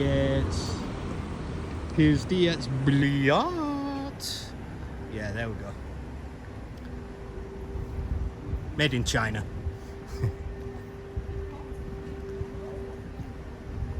Yeah, it's incredible to think how much of a weaponry that's exploded against us these years. I mean, not to get all chin up, chest out, peacock-chested swaggerer and whatnot. I mean, there's a lot of people who had a lot more explosives explode against them, a lot more than I ever managed. But yeah, I mean, even back in 2022, the first drone strikes that I was within 50-60 meters of, I mean, you can look from my hostel, the train station hostel, over to, it was Ukraine Energy. It was a big energy company's headquarters that I thought they were sending drones at the Vauxhall, or the main Kiev train station, but it turned out another pride flag. I was just invited by the Ukrainian Lead Society, to whom I spoke. I don't know why the gimbal does that. Yeah, we had a little chat and a chin wag. They were organising some kind of pride thing. I read my inbox too late. Sorry, Veronica. Anyway, heading back to Ukraine. Don't hold it against me. You know, I've always been an ally of the Gaiman team, Coco shunting Nancy boy. Fuck the religionists, man. Religionists and what the other terrors and horrors of the reactionary, rabid rabble of the right.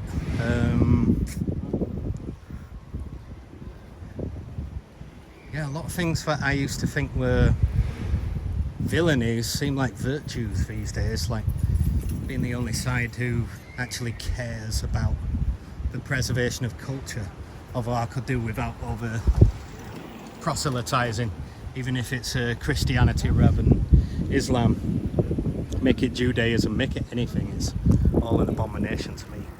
Piss the head, Skimbal. Stop doing that, billiard. Yeah. So this is a nice one. Is this Prinsengracht now? After Herrengracht? Or it is Kaisergracht? Oh, it's right there. Never mind. Kaisersgracht. So, Emperor's Canal. And human mammals. Have a look.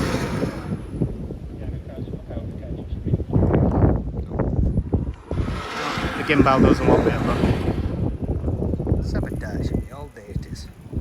Anyway, if the gimbal alloweth, let's have a look at the Kaisersgracht. Yeah, it's nice. I'm always at peace next to water. That's been one of the worst things about this year. Well, about since leaving Thailand, October 2022. That picture of me, which is most amusing post facto, you know, with the six pack and the shoulders and cheekbones. Even if my cheekbones got smashed in violent captivity, September the 3rd, 2019. They were still showing just on account of let's bypass. Continue down the Leidsegracht. Yeah, they were showing and my jaw was showing, and you know, I was looking healthy. And yeah, what the fuck are we talking about my shape for? Cheekbones, six pack. What is this appalling gibberish? I assume there was a point, Fletch. Or have we passed the point? Did we pass the point of being pointful? Now we passed it? No. If I didn't harikiri and unalive is the horrible internet neologism of yestermonth and recent year. Actually, it might be yesteryear. That's probably the speed at which shared internet cultural tidbits and all that. I mean, it's doesn't take long anymore for media and content to become ancient or passé or esoteric or forgotten. Not that anyone's ever paid attention to mine. I mean, I suppose on Samurai Life I got a few million views sharing Frank Duke's compilation, which was kind of laughable. I didn't even know you could make money. I wouldn't have abandoned that YouTube with 10,000 subscribers. Must be pride, right? Or the birthday of some powerful gamer, because I'm seeing pride flags all over the place. Sorry about the... I suppose this gimbal is well suited to its owner, given my compromised neurological status. But yeah, every now and again it jerks violently and starts going in a different direction. I guess I should walk more slowly and walk purposefully, but at peace. At peace with myself now. I think that's one thing that being wounded has taught me, being lost in the Ukrainian system and losing what little ability I had to converse in Ukrainian, Sergic and Russian. Been lost in hospitals and then sabotaged by the medics, so the last leg of a Kharkiv medical limbo taking place in, oh, this is nice, on this little bridge. Some nice little places. And this one will be Prinsengracht, I believe. And we're following the Leidsegracht down. Yeah. Yeah, lost. From feeling pretty fucking powerful to drowning powerlessly in a sea of despair. Cue the cliches. Hey, sometimes cliches are truisms. non-sane. Oh. Yeah, this one's nice. Yeah, sometimes cliches, especially at war, right? Sometimes cliches just spread their wings and take flight.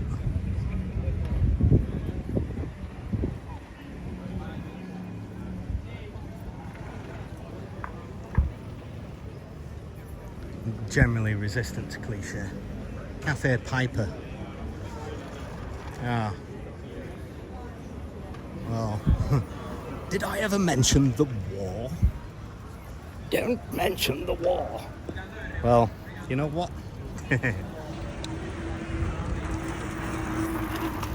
If I ever mention it, I'll give you the whole once upon a time in a town called Hamlin. How's that? Pied Piper, that was a great story. Probably less welcome in Western Europe will be the tale of Jochen Piper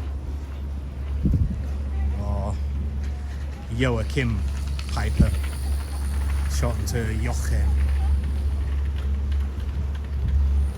Yeah, you can Google it.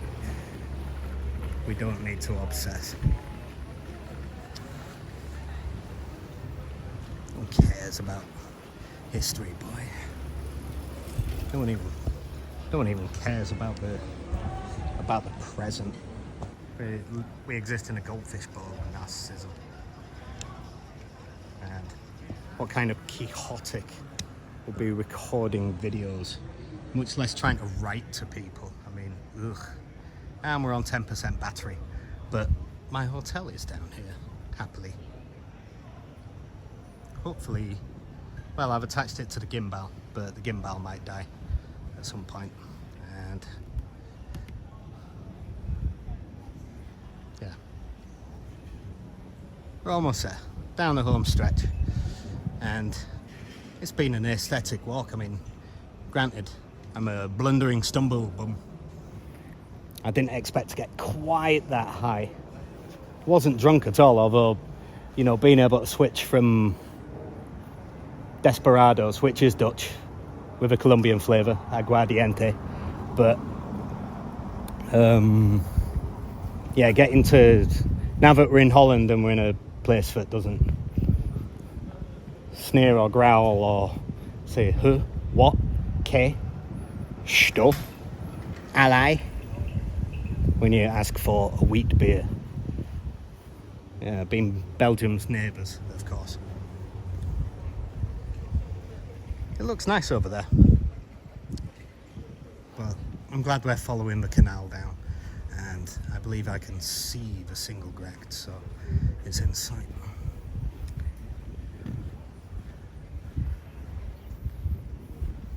But yeah, trying to be a writer and a breakout writer, having,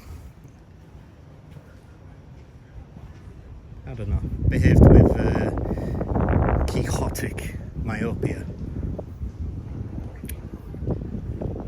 Not a strategic thought in my head until long after I joined the Ukrainian military. Never a strategic thought, just a believer that only the truth is revolutionary and only cowards lie. And yeah, that can come back to bite you. That's pretty daft, you know. Like, someone accused me of being cynical recently. So, despite even carrying my idealism into the International Legion with me, and yeah, what did I respond? A cynic is what the idealist calls the realist. Yeah, I think I supplemented that, or I appended a pithy little witticism, and that's it. I think we're at the end of this canal, and that's its convergence with the Singelgracht. So yeah, let's cross here. I think I appended it with something along the lines of, or certainly in the spirit of, I'm certainly not a cynic. I'm only cynical when judging the wellspring of human motivation. Oh, zing. Ah, the Leidsegracht line is up there, so yeah, we followed the Leidsegracht, which intersects a lot of the other major canals from the Singel, and heads all the way to the Singelgracht, which is interesting because if more northerly, 4 canals back to the north. Singel was the one we followed, and this one's called the Singelgracht, but Gracht is canal, so this is, we've gone from the Singel canal to the Single canal. Canal, da, da, da, da, da, da, da. Yeah, it's nice, isn't it? And I'm glad that the hotel is right on this canal, and I apparently have a canal view and a balcony, executive suite. Could be worse. It's a great day to be alive, really is. Cannot moan, and as irritating, vexing, exhausting, stupefyingly dementing or unhinging rather, sending me into the dementedly gibbering realm of a spaz-frazzled space cadet. It's also brought its lessons and wisdom, and I wouldn't change it now. I mean, alright, yeah, I would have rather been on a beach somewhere with a surfboard watching the swell, but that's the way it was. I was in a bunch of different hospitals. Ooh. Indian head shake there from the, well, maybe the gimbal's about to die, but it's alright. Can't see much of a canal yet, but we're approaching. I can see the bridge, so we're on my hotel now. I think I've just about done it. I thought I'd lost a good hour and a half of that walk from Hill Street Blues to somewhere up the 15-20 minutes up the Singel, across the Amstel and all. Yeah, we're getting some angry quivering. It's going into a fit, is this gimbal. Not an entirely successful debut, but hey, I'm alive, I'm breathing. I shouldn't be. I've been through more close calls than most. And I mean, that's even including people I know. Although there are plenty who... Oh, someone's putting a human leg into a car. Hope you got that. A dismembered leg, so you can expect to hear about a murder in the beautiful view theatre of Amsterdam's Leidsegracht. Someone's been de-limbed. Obviously, despite the lesioned lobes and cortices and gliosis and scar tissue and hemorrhaging and micro-hemorrhaging and all the rest of it. I've still got all my limbs, even if I got a leg blown off, you know what I mean? But just say I'm fit for light duties. So we'll see how this one goes. And yeah, my hotel. Kind of beautiful in its way, isn't it? Oh, there's the British flag. Irish too along. British is next to the Yankee Doodle Dandy. I mean, I still say it was funny burning the White House in Washington DC to the ground in 1814, and then slapping Napoleon and France around a year later, and yeah, showing the Punjabis and the Afghans. All right, yeah, they chased us like rats out of Kabul that time and back to Jalalabad, but I mean, they went back and burned the Kabul bazaar for spite, and then realised that these men habitually fuck children and they're only going to rouse themselves for another jihad, so let's leave them to it. maybe they should have remembered the lessons of 1841 in 2001. Dare I say it? Yeah, which sounds remarkably callous. So anyway, that's all from me, and that's all from him. I'll just show you the Leidsegracht and the fountain. And this is the bar attached to my hotel, the Bar American. The Café American is next door. And yeah, so I'm going to be in one of these rooms with a canal view and a balcony. And I think I'm going to go in. So yeah, I like this place. I like this place. I can only imagine the omnishambles of gibbering and the atrocious crimes against taste and grammar and oratory, the oratorical blunders and general mental catastrophe of my abandoned boneyard of a brain. But as we enter the American hotel, well, that's all from me, and that's all from him. And my voice went low then, like I'm in church. Anyway, hasta pronto. Oh, just yet.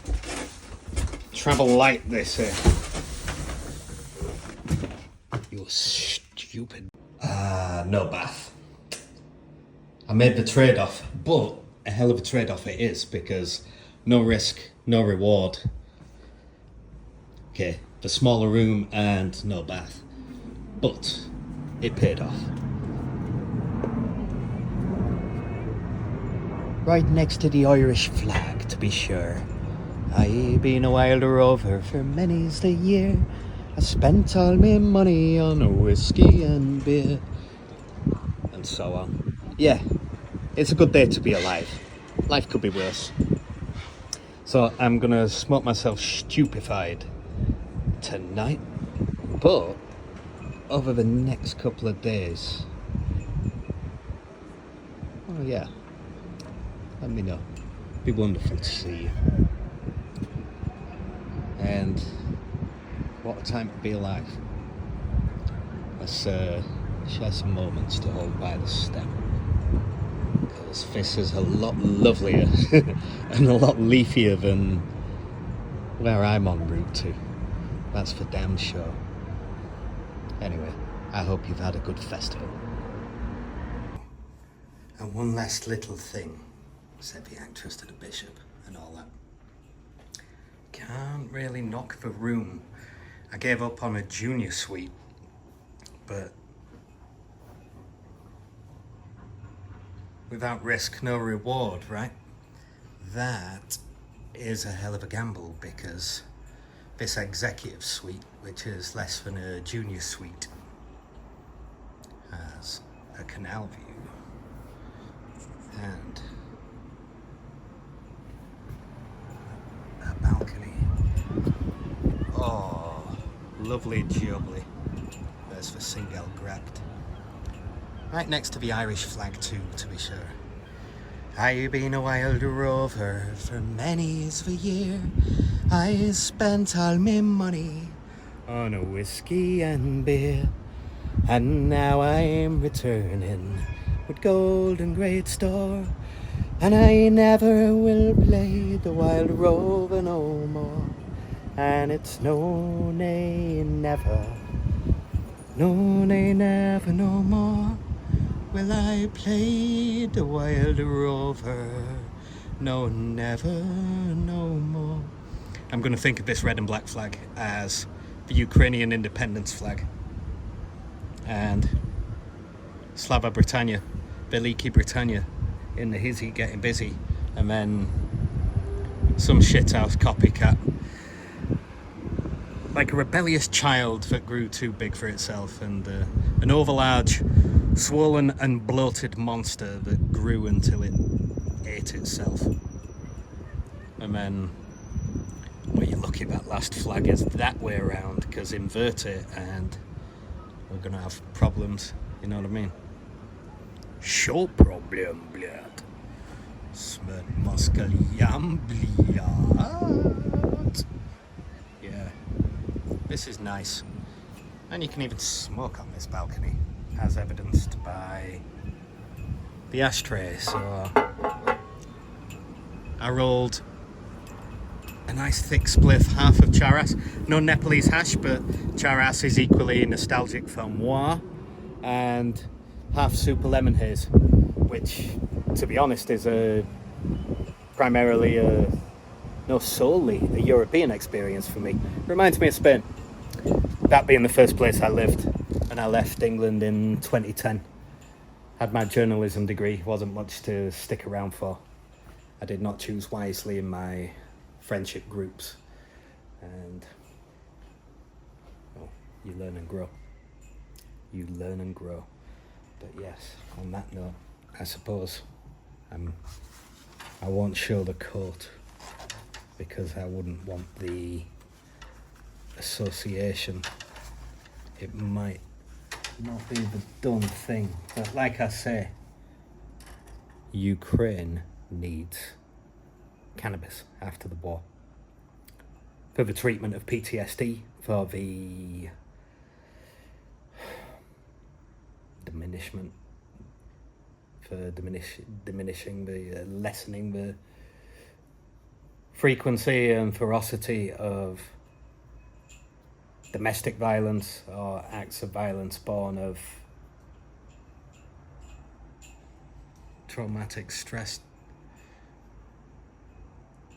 PTS. That's lovely by the bed. I like the mirror too. Remains to be seen how I'll be viewing myself in that thing. I mean, I'm a swollen, bloated corpus. The last time I shaved my chest, because there were abdominal muscles popping out underneath. I am not the creature I was. Certainly not the creature who went to Ukraine. But it's alright, I'll get back in shape. Double pronto. And I'm going to pause this for a hot minute. And why not? A mad mashup of George Orwell and Sir Harry Flashman VC. I always say that my Dobrovolci crest, chesty slava, is the VCHG, military volunteer cross, honour and glory.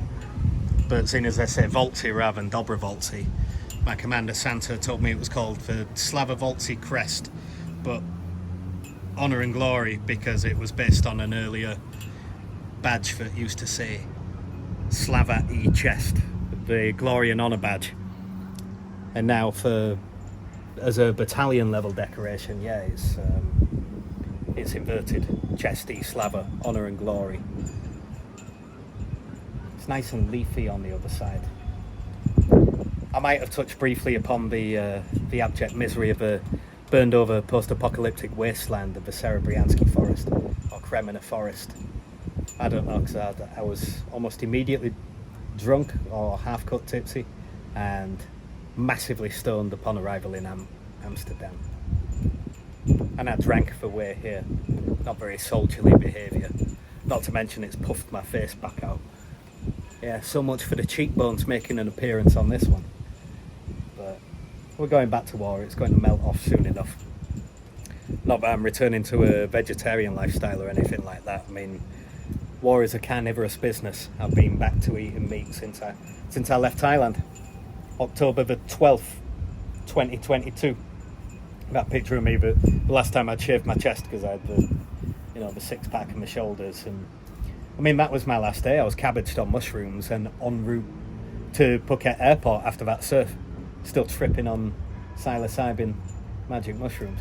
And yeah, even after drinking bottles of wine the night before and just guzzling all week, drinking Singars and Leos and eating 2 Thai meals a day, the face was still slim.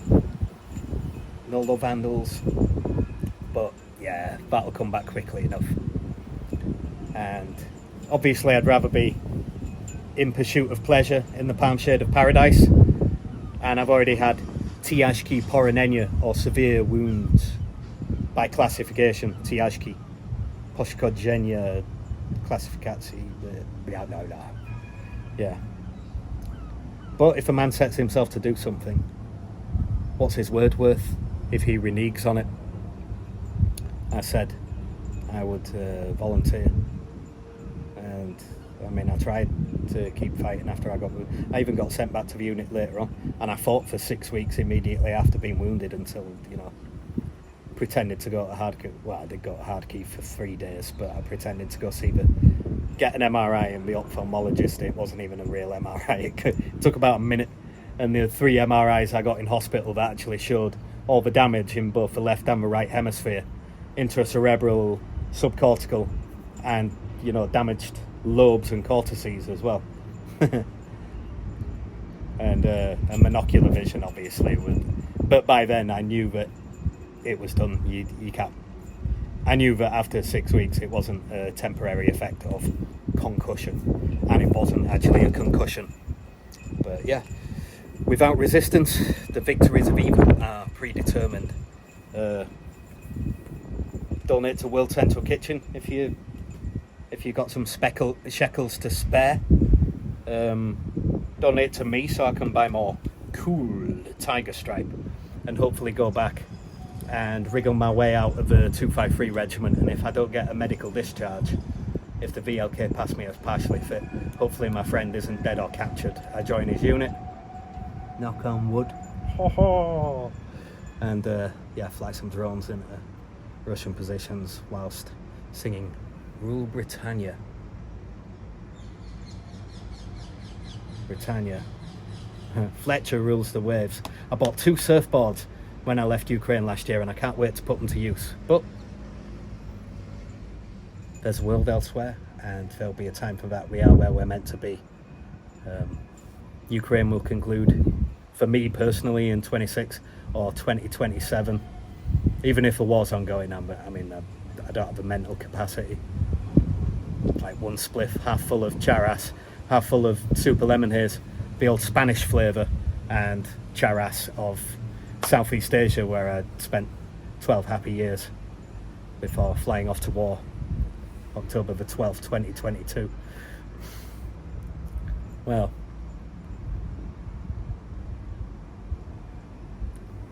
come on, Harry.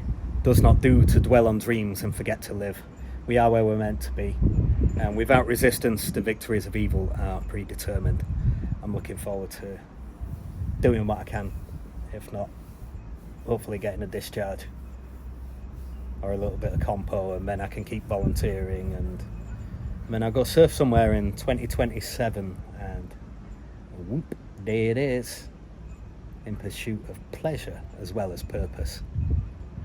But yeah, from riding powerfully over the peaks to drowning powerlessly in a sea of despair. Check out Legionario for some of my poems. One, my mate Harry, not his real name, I can share it, Harry, French legionnaire, Ukrainian legionnaire, he's been in 2 foreign legions, but I told him when he came to Ukraine he joined the real one. He never mind. Obseki considerations.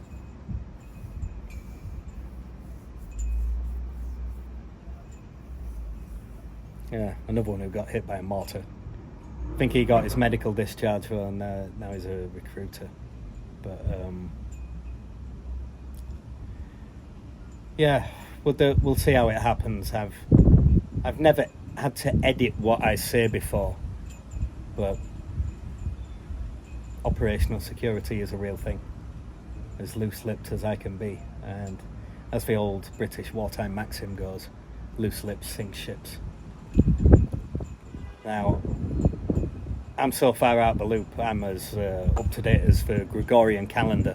I don't think I could necessarily endanger anybody, nor do I know much of what is not more widely known, unless we're talking about historical events. I suppose 1 or 2 friends here and there, I know things that have no business being in the public sphere, or even being whispered along, whispered by the winds across the beaches of the world, or even slipped into group chats with fighters and whatnot. But yeah, I've got some, I don't know, I hope my friend's alright. I hope to join his unit and keep participating, whatever my mental deficiencies are, my however cognitively compromised I am. I hope to do all that I can. Anyway, we should wrap this up, and I'll say, without resistance, the victories of evil are predetermined. Stay cool.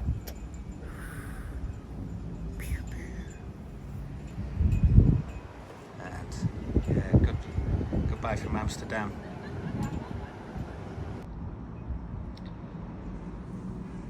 And robe life. Canalside. Lovely jubbly. And a city view. Yeah. I did a lot of gibbering today. And much of it was about broken Britain and cultural masochism and a two-tier society, two-tier justice, two-tier policing, but also the flaws and foibles of the reactionary, rabid rabble of the right and Russian shills, Tommy Robinson and whatnot. But hey, both sides have major problems, but Britain can be proud of its past. It wasn't just a coolie empire with its foot on the throat of the dispossessed and exploited. I mean, through that 19th century that I was gibbering about, Britannia fought the slave trade largely alone, entirely alone, you could say. And the examples I gave, America, they crossed the British border, they crossed into Canada, we burnt the White House. Napoleon was rampaging, he got spanked.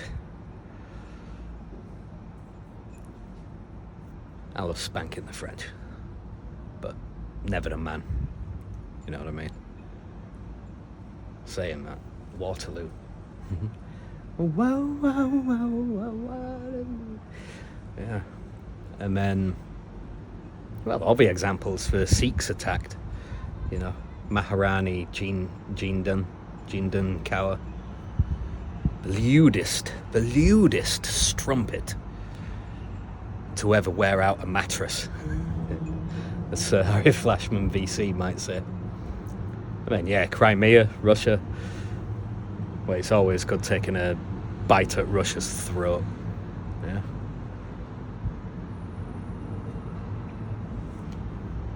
Here's to make Russia small again. A bunch of feuding warlord republics. And yeah, the Indian Mutiny, Abyssinia, and the, you know, an impossible venture to rescue a bunch of hostages through mountainous country that was often barren and occasionally jungly and teeming with rebels and warlords and tortures and crucifixions. And yeah, Theodore was toppled, the emperor, Sic Semper Tyrannis. Well, let's hope. But yeah, it is nice to go back to Ukraine, where there's like the notion of Pakistani, you know what gangs. I'll say it like this because my channel's taken enough knocks. Not that anyone watches, no one's going to bother to watch all this. But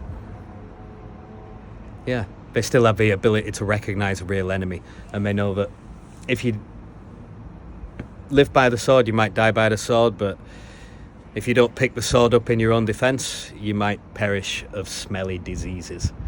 And Ukraine knows that it has a culture, a people, a history, a language, poetry.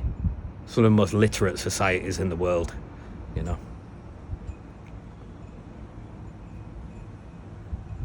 There's also probably more Harry-Ilka, which the world knows as vodka, and pharmacies than just about anywhere else in the world, so they could probably do with, you know, nowhere's perfect. But yeah, so stoic, so proud, and there'd be nothing like the so-called grooming gangs scandal there, because they know that nationalism and patriotism are not necessarily the virtue of the vicious. Fuck Oscar fucking Wilde. What did he ever do? I know he suffered in his way, but beard. It's for people who are doing heavy lifting in society, whose words have more weight. Heavy words are lightly thrown, you know? So yeah, it's going to be good to go back to Ukraine. And we'll see how it goes. Anyway, thanks for being with me. Lots of love, and stay cool.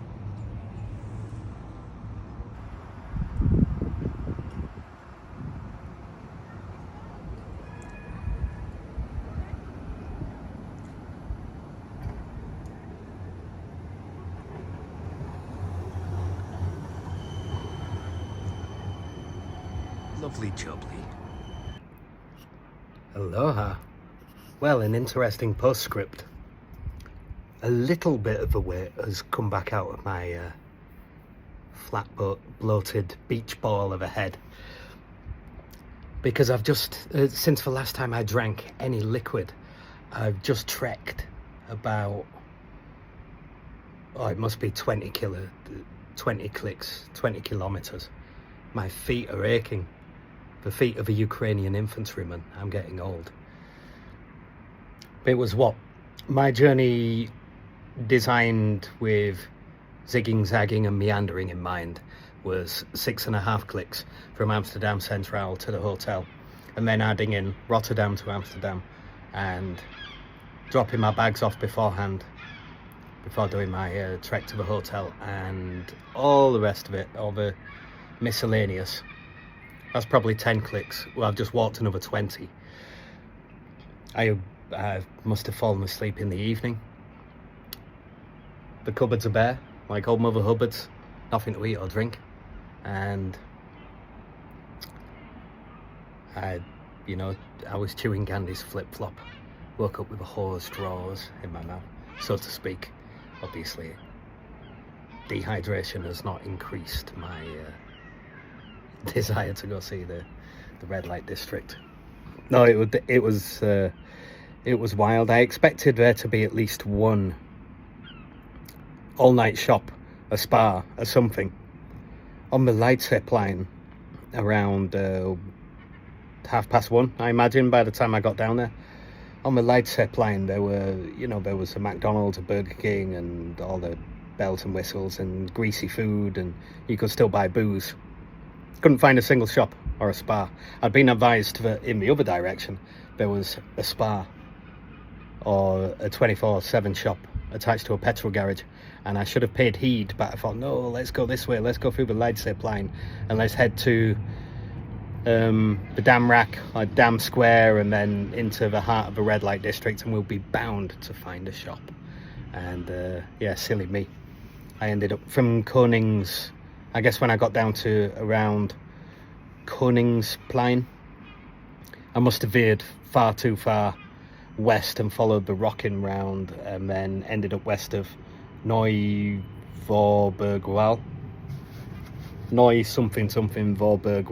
Voorburgwal. And then found myself crossing the Singel, but too far west, and back over the dam, bypassing Dam Square several times, ending up near Centraal, so that I knew I couldn't be far from the Wet Damrak and Hill Street and whatnot. I headed straight south. Eventually I wasn't perfectly aligned with Koningsplein, but I saw a sign pointing to Leidsegracht, and by now, but walking 2.5 hours, I'd given up on it as a bad job. I thought I can wait until the Café American opens and there'll be a spa, or there'll be some kind of shop or supermarket around the Leidsegracht. And yeah, but I followed the signs, and I'm thinking, fucking hell, I'm actually on a dry fast by now. 18 hours since I even had any liquid, let alone food. And I had a lot of Belgian beer on the way over, and in the earliest part of, you know, pre-filming and blah-de-blah. And then all of a sudden, snap back into fasting mode. Although with that amount of Belgian booze for my liver to digest, I'm highly doubtful that any kind of ketosis, let alone autophagy, would have been taking place. But I was definitely dehydrated. Whatever my ketonic state or autophagic state, I'm dehydrated to the max. And yeah, so I followed this sign that pointed in the direction of Leidsegracht over there. And then the next sign I saw told me that I was in the middle of day pipe about 40 minutes later. So I ended up going way too far to the northwest of here, and then zigzagging around and even circling back on myself at one point. And then I've ended up way too far to the several clicks to the southeast of where this hotel is. And then I came back and eventually, hallelujah, I saw the red lettering for, let's see if we can see, the Amsterdam hotel. Sorry, the American hotel. Mental agility being what it is, clearly. I don't know, my eye's still looking pretty bad after the eye surgery. And it's still monocular anyway. I got shafted out of that treatment for so long that by the time it took place, it didn't do anything, even though I started putting a patch over the good eye and trying to force my brain to process images through the monocular eye. But anyway. Yeah, so I ended up walking a click back this way behind me as well. I had to bypass this hotel and spoke to a bunch of cops and ended up at the only 24/7 shop, I believe, in all of Devalen. Or all of it that I've seen, and I've seen most of it by now. Walking at a brisk military pace, a Ukrainian infantryman's pace. What do you reckon I covered? Going through the Volbergval and Singel and Dam, almost to Centraal, and then back to Dam Square, bypassing it, ending up going east again, and somehow ending up all the way in Day Pipe. P-I-J-P. That would be pipe. Not entirely sure. Too much Dutch to touch. I'm butchering all the pronunciations. But yeah. Yeah, pretty wild. So I must have walked 30 clicks yesterday. I know that my route from Centraal to the hotel was 6.5 clicks. Not to mention all the detours and side quests and things that weren't filmed, and arrival in Rotterdam and blah de blah de blah. And now, yeah, I've just done, must have been more than 20. So yeah, this is going to be better than sex. Not that I can remember what that's like since Ukraine started living in a barren, featureless desert of romance and intimacy. But sparkling water, elixir de vida, si se puede podemos, elixir of life.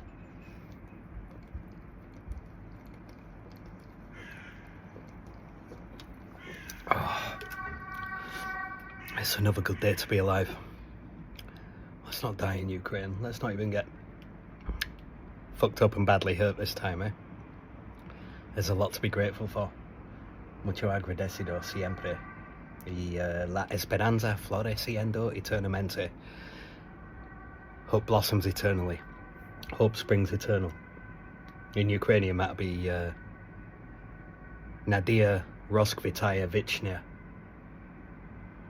Or in Russian, I guess it'd be what? Nadezhda Svetyot Vechna.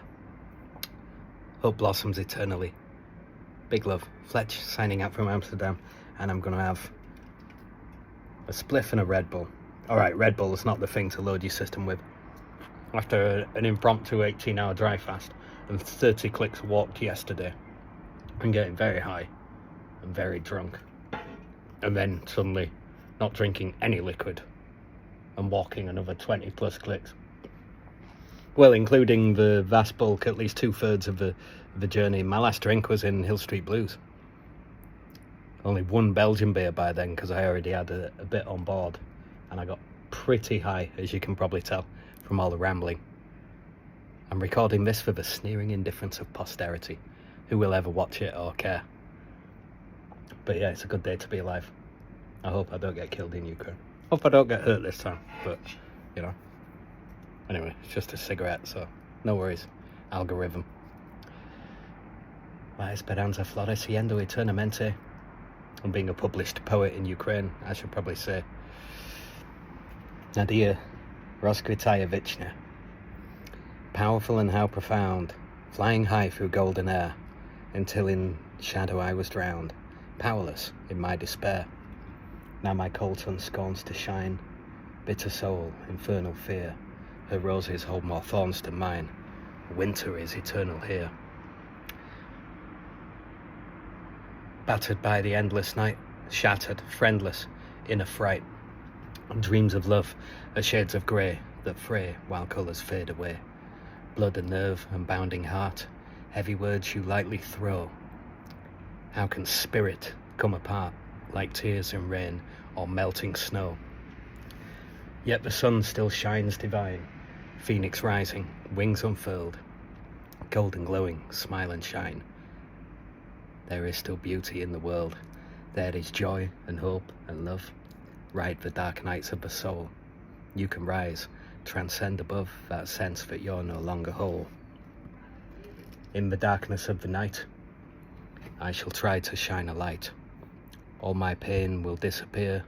I refuse to live in fear. I will be a force of light, like a candle in the night. Life's cruel lessons I can take. My crystal spirit cannot break. When I fall, not if, but when, I'll stand tall to rise again. I'll annihilate these fears. I will set fire to these tears. Fletch.